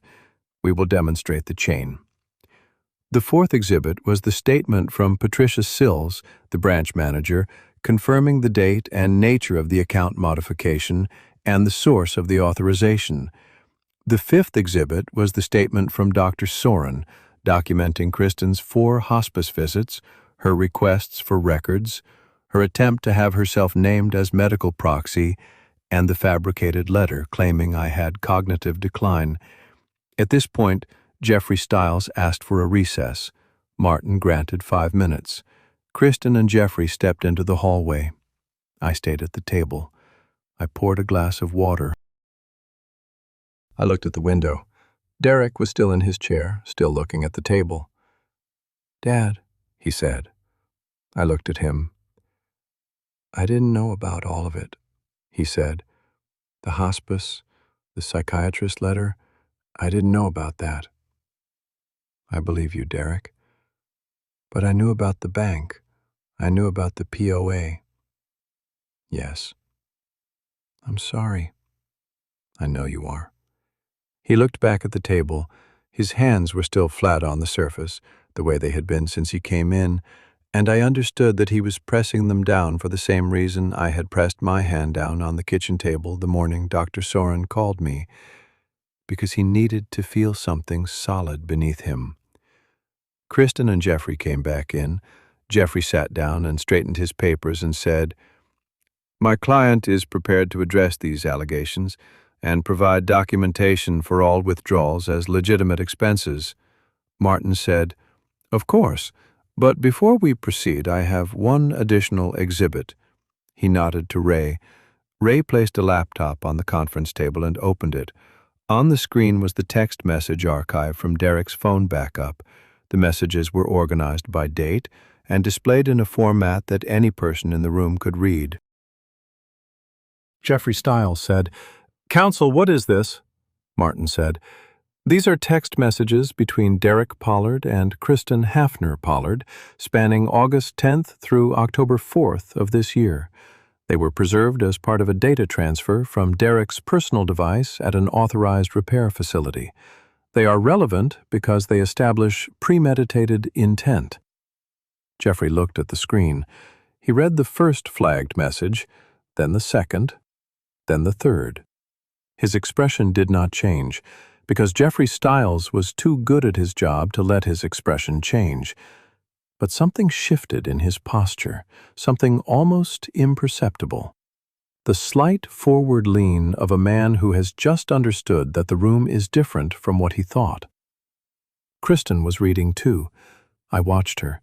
She read the August 13th message. "Your father's signature is on the hospice log. I can use a photo of it for the template." And something happened in her face that I had seen happen in interview rooms many times. It was not panic. It was the very specific, very private moment when a person realizes that the story they have been telling has been recorded, and that the recording is now in the room, and that the recording does not match the story. Her hands, which had been folded on the table, separated. She put one hand in her lap. She looked at Jeffrey. Jeffrey was still reading. Martin said, "Connie, please note for the record that Exhibit 6 is a text message archive from the device of Derek Pollard, including messages authored by Kristen Hafner Pollard, which we will now enter into the deposition record in their entirety." Jeffrey said, "I need to advise my client before—" "Of course," Martin said. "We'll take a 10-minute recess." But here is what happened in those 10 minutes, and here is the part that no one in that room was prepared for. Ray had done something I had not asked him to do and had not anticipated. He had, with the full awareness of Martin Greer and under Pennsylvania's single-party consent statute, established a recording of the deposition from the moment it began. And in those 10 minutes, while Kristen and Jeffrey were in the hallway speaking in urgent, low voices, Ray transmitted the recording, not the full deposition, but the specific segment showing the exhibit being introduced and Kristen reading it, to the family group chat. The group chat that Kristen had created 18 months ago for family announcements. The chat that included Derek, Kristen, Derek's cousin in Cleveland, Jean's sister Margaret in Harrisburg, and 4 other members of the extended family. It was on 6 phones before Jeffrey Stiles walked back into the conference room. When Jeffrey and Kristen returned, Jeffrey said, "My client will not be making any further statements today. We are requesting an adjournment pending review of the exhibits." Martin said, "The emergency protective order on the property at Ridgemont Road has already been filed and granted by Judge Hartwell. The Ridgemont Holdings LLC has been flagged by the Pennsylvania AG's office, and the account freeze at First National remains in place. The adjournment is granted, but the record stands." Kristen looked at me. It was the first time during the entire deposition that she had looked at me with anything other than composure. The composure was still there, somewhere underneath, but it had cracked at the edges, the way plaster cracks before it falls. I looked back at her. I did not say anything. There was nothing to say that the record had not already said. Jeffrey Stiles gathered his papers. He spoke quietly to Derek. Derek stood up. He looked at me once, just once, with an expression I had no word for, and then he followed his attorney out of the room. Kristen left last. She put on her coat with the same deliberate movements she had used when she arrived. She picked up her bag. She walked to the door. She stopped with her hand on the frame, and she turned back, not to Martin, not to Ray, but to me. She did not say anything. She looked at me for 3 seconds. Then she left. I put on my coat. I picked up the leather notebook. I shook Martin's hand and Ray's hand. I thanked Connie Alvarez. I walked down the hallway of Martin Greer's office, past the framed certificates and the law school diplomas and the small photograph of the Pittsburgh skyline that hangs beside the exit, and I pushed open the door and I stepped outside. The air was cold and clear. The sky was the color of the shirt I was wearing. A pigeon was sitting on the parking meter across the street, watching the avenue with the calm attention of a creature that has no stake in anything that happens below it. I stood on the sidewalk outside Martin Greer's office, and I breathed. It was over, in the sense that the mechanism had been set in motion and could not now be stopped. It was not over, in the sense that the consequences had not yet arrived, and the conversations that needed to happen had not yet happened, and the people who would be changed by this were not yet changed. But the record existed. The text messages were in 6 inboxes. The protective order was filed. The forgery was documented. The story Kristen had been building, the story in which I was an aging, declining, isolated man who needed to be managed, had been replaced by the only story that matters in a room with documents and witnesses. The true one. I walked to my truck. I sat in it for a moment with the door open, 1 foot on the pavement and 1 foot inside. Then I got in, and I closed the door, and I drove north on Murray Avenue, toward the hospice, toward Jean. Jean died on a Thursday morning, 11 days after the deposition. I was there. I had been there every day, and on that last morning I arrived at 6:30 and sat in the chair beside her and held her hand, and at 8:14 her breathing changed and then stopped. And the silence that followed was the most complete silence I have ever been in. More complete than the silence at crime scenes. More complete than the silence at the end of long cases. It was the silence of a room from which a person has left and will not return. Dr. Soren came in shortly afterward. She checked Jean, she noted the time, she touched my shoulder briefly and said, she was not in pain. I thanked her. I sat for another hour with Jean's hand in mine, because I was not ready to let go of it yet, and because there was no reason to hurry, and because Jean had waited for me through 46 years and a cancer diagnosis and a hospice bed, and the least I could do was wait for her in return. The condolences began arriving that afternoon. Margaret, Jean's sister, drove down from Harrisburg. Helen Whitfield brought food. Ray called. Martin called. Several of the hospice staff left messages, and among the messages, forwarded to me by Margaret, were responses from the extended family to the group chat video that Ray had sent 10 days earlier. Jean's cousin Robert in Cleveland had written, "Walt, I don't know what to say. We had no idea." Jean's niece in Harrisburg had written, "Margaret told me everything. We are here for you." Derek had not written anything in the group chat. He had not responded to any of the messages. Let me tell you what happened in the 11 days between the deposition and Jean's death, because those days contained more than grief. The day after the deposition, Jeffrey Stiles called Martin Greer. He confirmed that his firm was withdrawing from representation of Kristen Hafner Pollard in the civil matter. He said, without elaboration, that the circumstances of the case had changed in ways that were inconsistent with his client's prior account of events. Martin thanked him and noted the withdrawal for the record. 2 days after the deposition, Kristen drove to the storage facility in Canonsburg. This I learned from the facility manager, who called me because Kristen had attempted to access the units using a name and an address she had claimed were associated with the account.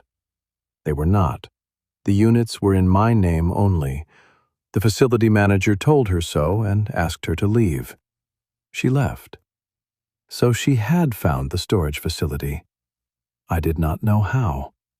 Perhaps Derek had mentioned it at some point. Perhaps she had found receipts. It did not matter. She had found it, and she had tried to access it, and she had failed, and the attempt itself was now part of the record. 3 days after the deposition, Martin received a call from a prosecutor in the Allegheny County District Attorney's Office. The PAAG's Elder Abuse Unit had referred the case. The prosecutor wanted to discuss the forged power of attorney and the structured withdrawals. Martin scheduled a meeting for the following week. And on the 4th day after the deposition, Derek came to the house. He called first. I told him to come. He arrived in the late afternoon in the silver Honda, and he sat at the kitchen table in the same chair where he had sat before, and this time the coffee between us did not go untouched. He drank it. I drank mine. We sat for a while without speaking, because there are conversations that need silence before they can begin. Derek was the one who spoke first. He said, "I want to tell you everything." "All right." He talked for an hour and 20 minutes. He told me about Kristen's plan, which had begun forming 3 years earlier when her mother's estate was mishandled and she had lost a significant inheritance to probate delays and legal fees. He told me that Kristen's original intention had not been malicious in her own framing of it. She had genuinely believed, or convinced herself to believe, that consolidating the family's financial assets under her management would protect them from the same fate.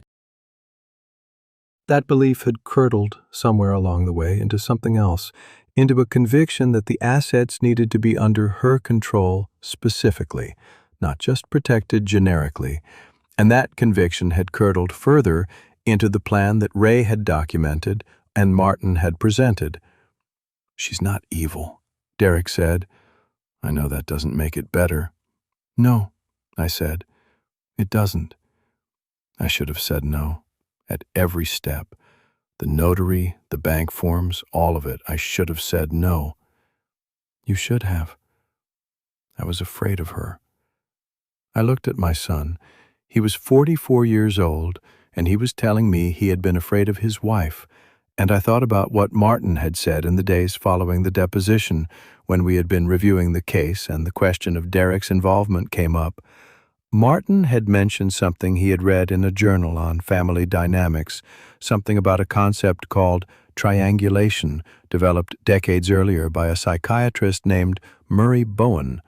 Bowen had studied how families manage anxiety, how, under stress, a two-person relationship will pull in a third person to absorb the tension. Kristen and her own financial anxiety had pulled Derek into a triangle, and Derek, lacking the differentiation of self that Bowen described as the capacity to remain distinct under emotional pressure, had allowed himself to become the instrument of her agenda. I did not say any of this to Derek, but I thought it, because it helped me understand him, and understanding Derek was the only way I was going to survive what had happened between us. "Are you and Kristen still in the house together?" I asked. "No. I moved out the day after the deposition. I'm staying at Tom Ferraro's place in Bridgeville." "And Nora?" "Nora is with me. Kristen let her come.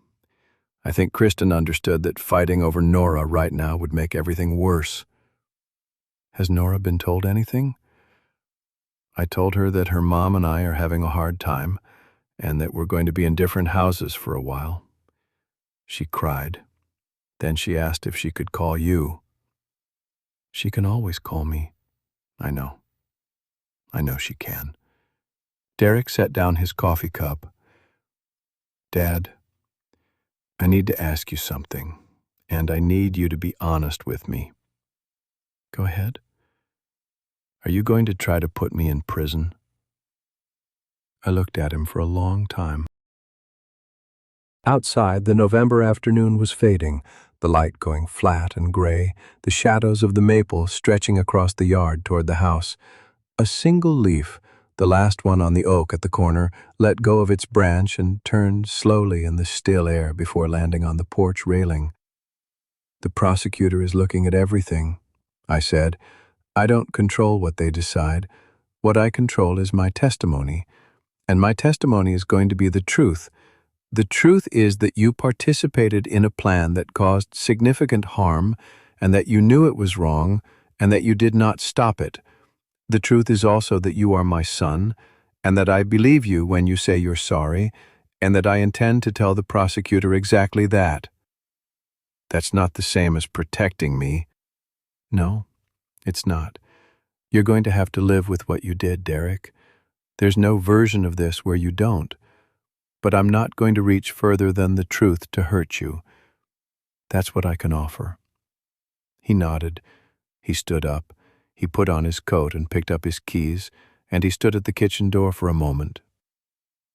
She knew about the Firebird, he said.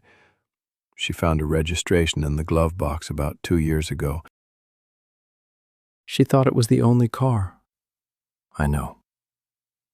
How many are there? 11. There were 11.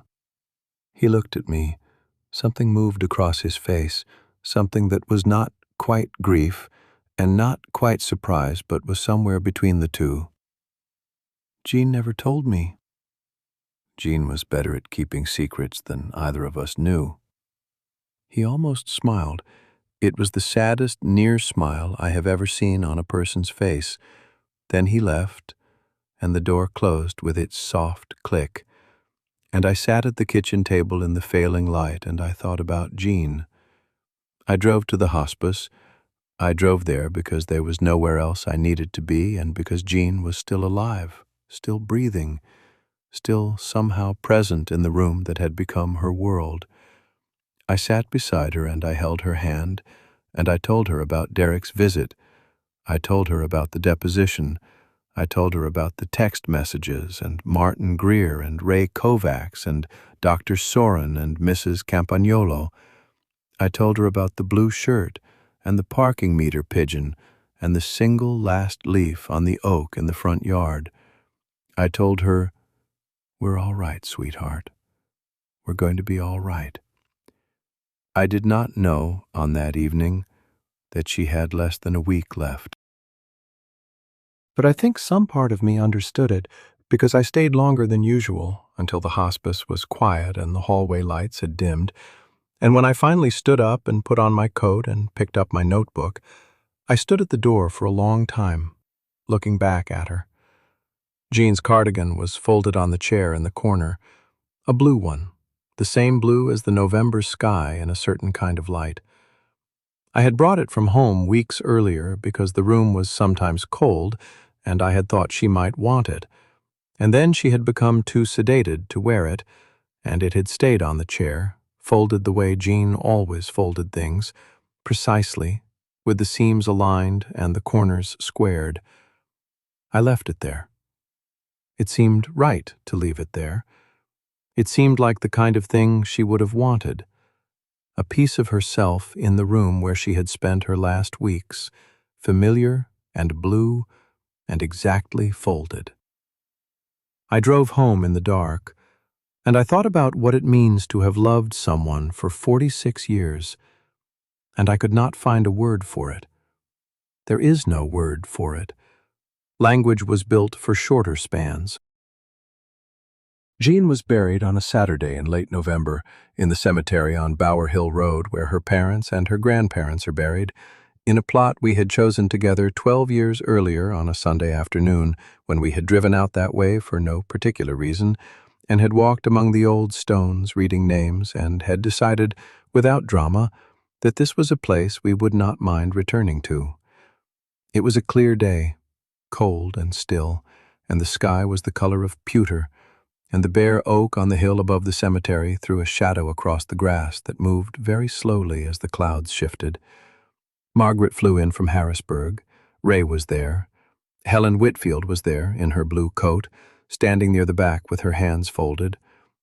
Martin Greer came, which surprised me, because lawyers do not typically attend the funerals of clients' spouses, but Martin had met Jean once, briefly, in the early days of the case, and he told me afterward that he had wanted to come.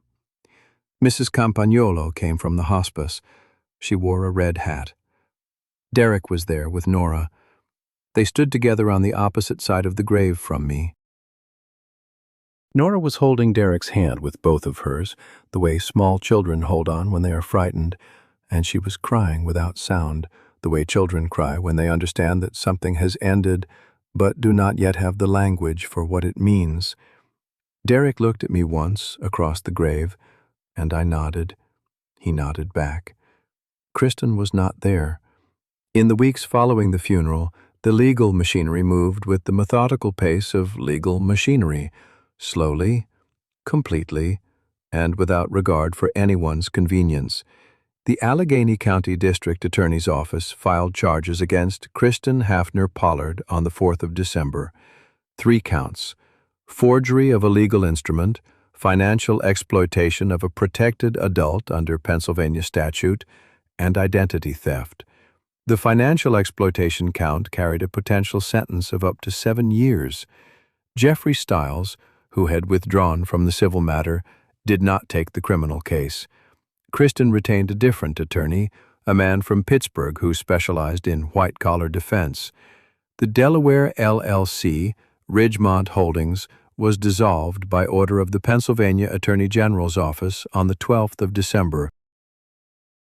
The emergency protective order on the Ridgemont Road property was made permanent pending resolution of the criminal case. The $46,438 was subject to a civil recovery action that Martin had filed simultaneously with the criminal referral. The Firebird, the 1968 Pontiac that had been transferred into Kristen's name using the forged power of attorney, was the subject of a separate action. Martin filed a petition for return of property on the basis of the fraudulent transfer, and Judge Hartwell granted it within a week. The Firebird came back to the storage facility in Canonsburg on a flatbed truck on a Wednesday afternoon, and I drove down and watched them back it into the empty bay, and I stood in the doorway of the unit for a long time looking at it. It needed detailing. It had been sitting in Kristen's garage for 3 months, and someone had not treated the paint with care. But the engine was sound, and the body was intact, and it was home. I touched the hood the way I had touched it 40 years ago, the first time I restored it, the first time Jean had stood in the garage doorway in her yellow dress and said, "It's beautiful, Walt. What are you going to do with it now?" And I had said, "Put it away, where it's safe." And she had laughed at that, the way she laughed at things she found both sensible and slightly absurd. Derek's situation was more complicated. He had participated in the fraud. He had signed bank forms. He had been present when Kristen managed the withdrawals. The prosecutor's office interviewed him twice. Martin advised me that the outcome would depend on Derek's cooperation and on the degree to which the prosecutor believed his account of events. I gave my own statement to the prosecutor, and I told the truth, which was that I believed Derek had acted under his wife's direction and under duress, and that his participation, while real, had been secondary to her planning and her initiative.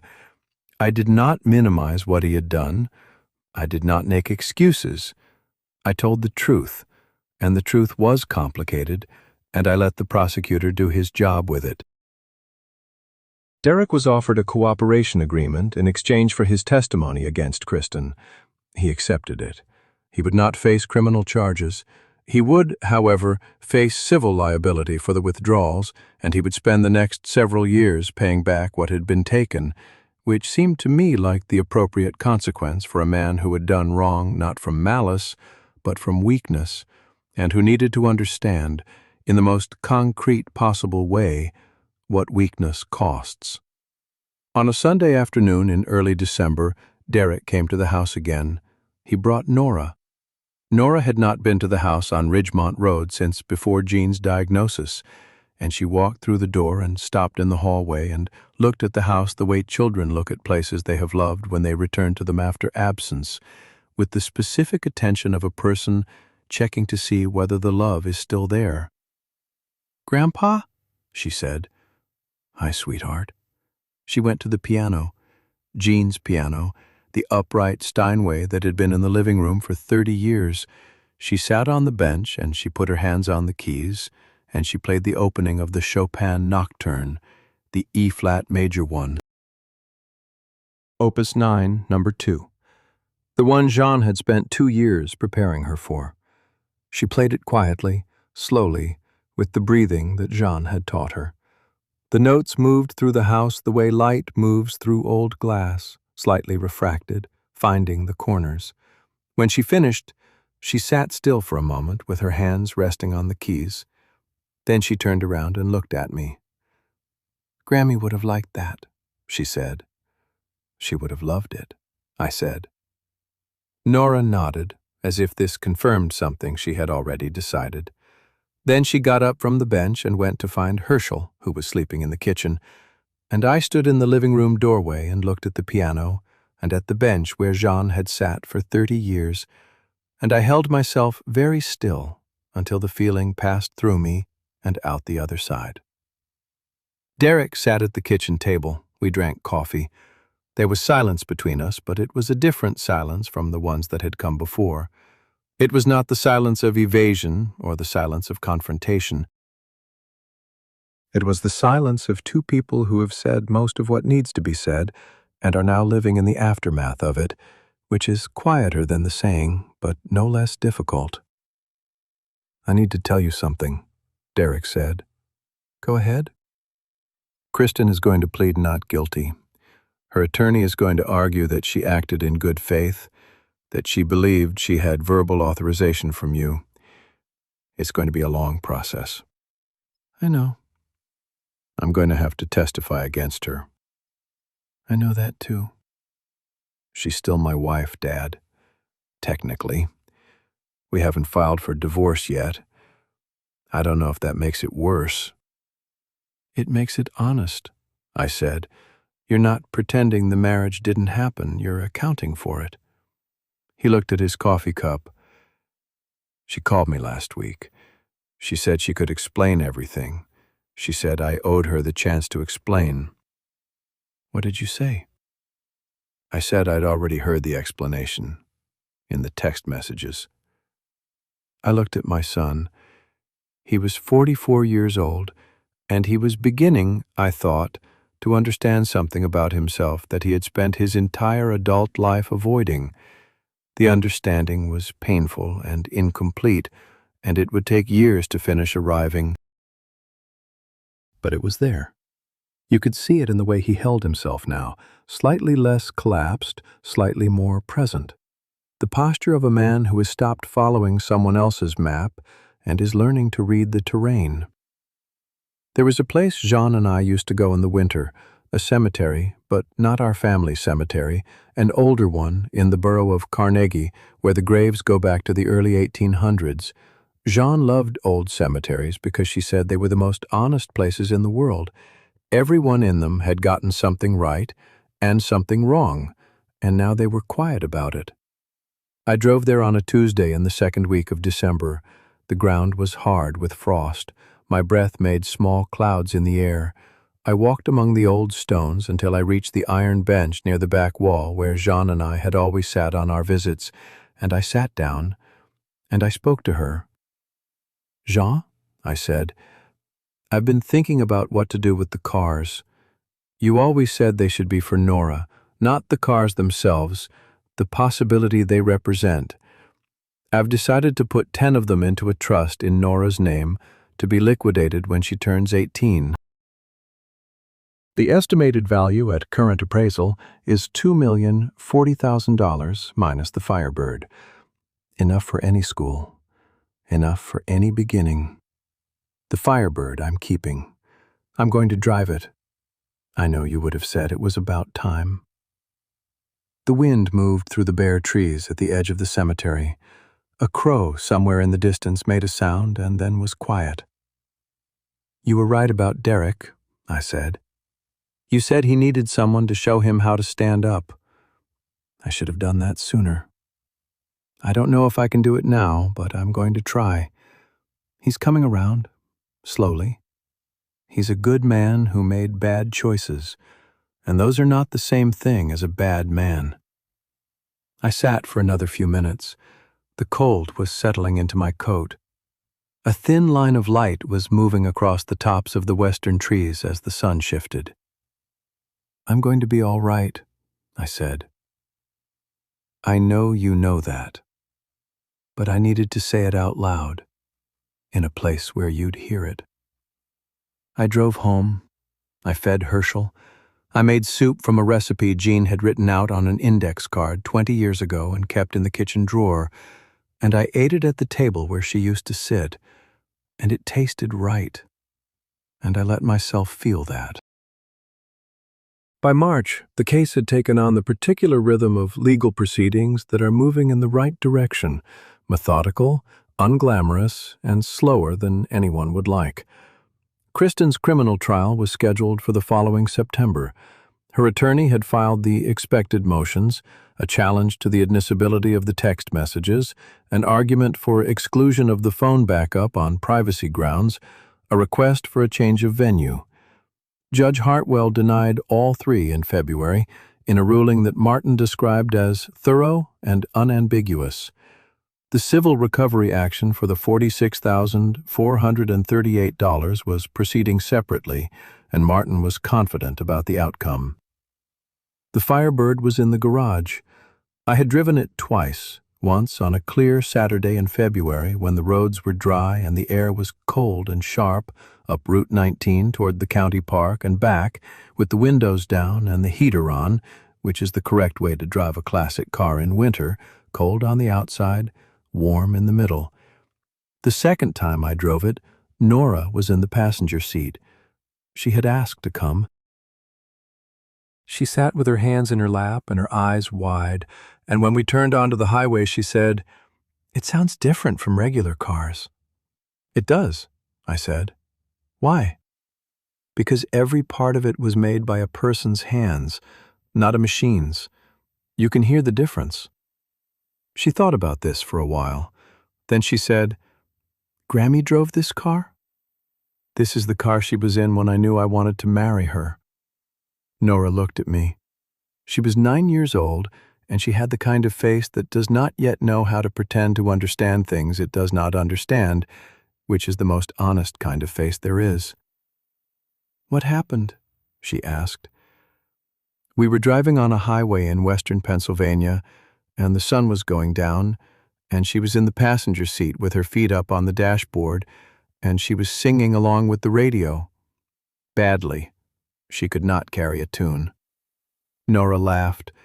It was the first time I had heard her laugh since Jean died, and it was a good laugh, full and unguarded, and it lasted for about 3 seconds, and then she looked back at the road and she was quiet again. But the laugh was there. It had been there. It would come back. That is the thing about grief, which I have learned at 71 after a long time of not knowing it. It does not diminish. The size of it does not change. What changes is your capacity to carry it, which grows, slowly, the way muscle grows, through use, through resistance, through the refusal to put it down. Martin called me in March with an update on the civil case. While we were talking, he mentioned something he had recently read in a paper on elder financial abuse. He said that researchers who study financial exploitation of older adults have found that the most common perpetrators are not strangers, but family members, and that the victims most at risk are those who are trusted and trusting, those who have built something worth taking. He said the paper cited the work of scholars who have examined integrity as the final developmental challenge of a long life, the task of reviewing what you have built and finding it worth having built, not despite the losses, but including them. I thought about that after we hung up. I sat in the kitchen with a cup of coffee and I thought about what Erik Erikson had written, which I had first encountered in a psychology course I took at night school 30 years ago, something Jean had pushed me to do. Erikson described the final stage of human development as the conflict between integrity and despair. The choice between looking at your life and finding it coherent and worthwhile, or looking at it and finding it insufficient and full of regret. He believed that the people who achieve integrity are not the ones who have made no mistakes, but the ones who can understand their mistakes as part of a whole that still makes sense. That what matters is not the absence of harm done or received, but the capacity to hold the whole of it without being destroyed by any one piece. I had lost $46,000. I had lost 3 months of my granddaughter's presence. I had lost the simplicity of a son who was uncomplicated. I had been excluded from the recital where Nora played the piece her grandmother had spent 2 years teaching her. I had sat outside a concert hall in my truck in the dark and driven home and eaten dinner alone and gone to bed and not slept. And I had kept the cars. I had kept the house. I had kept the record. I had kept myself. That seemed to me like integrity. Not because I had won, but because I had not become someone else in the process of fighting. I had not stopped being the person Jean married. I had not let the anger turn into cruelty or the grief turn into surrender. I had gone to the hospice every day and held her hand and told her about the oaks. I had made coffee and drunk it hot. I had fed the dog. The small things are not small. I know that now in a way I did not know it before. The small things are the infrastructure of a life, and the people who try to take your life from you go after the large things first, the accounts and the deeds and the assets, because those are visible and measurable. But the small things are what you are, and they cannot be taken because they live inside the days, and the days belong to you alone. Nora started coming to the house every Saturday morning in February, not for lessons exactly. There was no teacher anymore. But she came and she sat at Jean's piano and she played, and I sat in the armchair in the corner and I listened, and sometimes we talked and sometimes we did not, and the house began to sound like itself again. On a Saturday in March, she played the Nocturne all the way through, Opus 9, number 2, from the beginning to the end, without stopping, the way Jean had taught her, breathing through it, the way Jean had said, "Let the music breathe, Nora. Don't hold it." She finished. The last note faded. She turned around on the bench and looked at me. "How was that?" "Exactly right," I said. She nodded. She turned back to the keyboard and began working through the next piece in her book. I sat in the corner and I listened to my granddaughter play the piano in the house her grandmother had filled with music for 30 years. And I thought that this was the thing that had been worth protecting, not the savings account, not the deed, not the cars. This, the continuity of something that matters, passed from one person to another, held carefully across the distance between them. I am 71 years old. I have been a detective and a husband and a father and a grandfather and a widower, and I have been, for the last several months, a man who was told his life could be taken from him and who discovered that it could not. Not because I was stronger than what came at me, because what I was defending was stronger than what was attacking it. Here is what I know now that I wish I had known earlier. I want to tell you this, not as a lecture, not as a warning, but as the plain account of a man who learned it the hard way. Keep your documents in order. Know what you own, where it is, and what it is worth.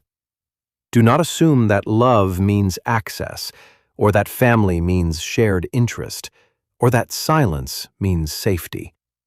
The people who are most trusted are the most vulnerable, not because trust is wrong, but because the world contains people who mistake trust for weakness. Do not put your important financial documents in a drawer that someone else has a key to. Do not allow your name to be added to accounts without reviewing the documentation yourself. If someone tells you that managing your affairs is a favor they are doing for you, ask to see the paperwork. Not because you do not trust them. Because trust is not a substitute for knowing. Tell the people who matter to you what you have built, not to brag, not to make them comfortable or uncomfortable, but because the assets you have worked for your entire life deserve to have a plan, and the plan should be yours, made when you are clear and present, and not in the aftermath of grief or illness or loneliness. And keep certain things private until they matter. Not everything needs to be visible. There is a difference between secrecy and privacy, and a man who keeps his own counsel is not hiding. He is building. If you are listening to this and something in this story feels familiar, if you have sat in that silence, wondering whether you were wrong to trust, whether you were too quiet for too long, whether the people you loved were telling you the truth, I want you to know this. You were not wrong to trust. Trust is not the mistake. The mistake, if there was one, was in believing that trust would protect you. It does not protect you. Preparation protects you. Knowledge protects you. The quiet, steady attention of a person who notices everything and waits for the right moment, that protects you. I am still here. The house is still mine. The cars are in Canonsburg, 11 of them in climate-controlled bays, and on Saturday mornings Nora comes and plays piano in the house her grandmother built, note by note, over 30 years. Tell me in the comments where you're watching from and what you held on to. Tell me what kept you standing when the ground shifted. I would like to know. And if this was a story you needed to hear today, subscribe. I will be here. I am not going anywhere.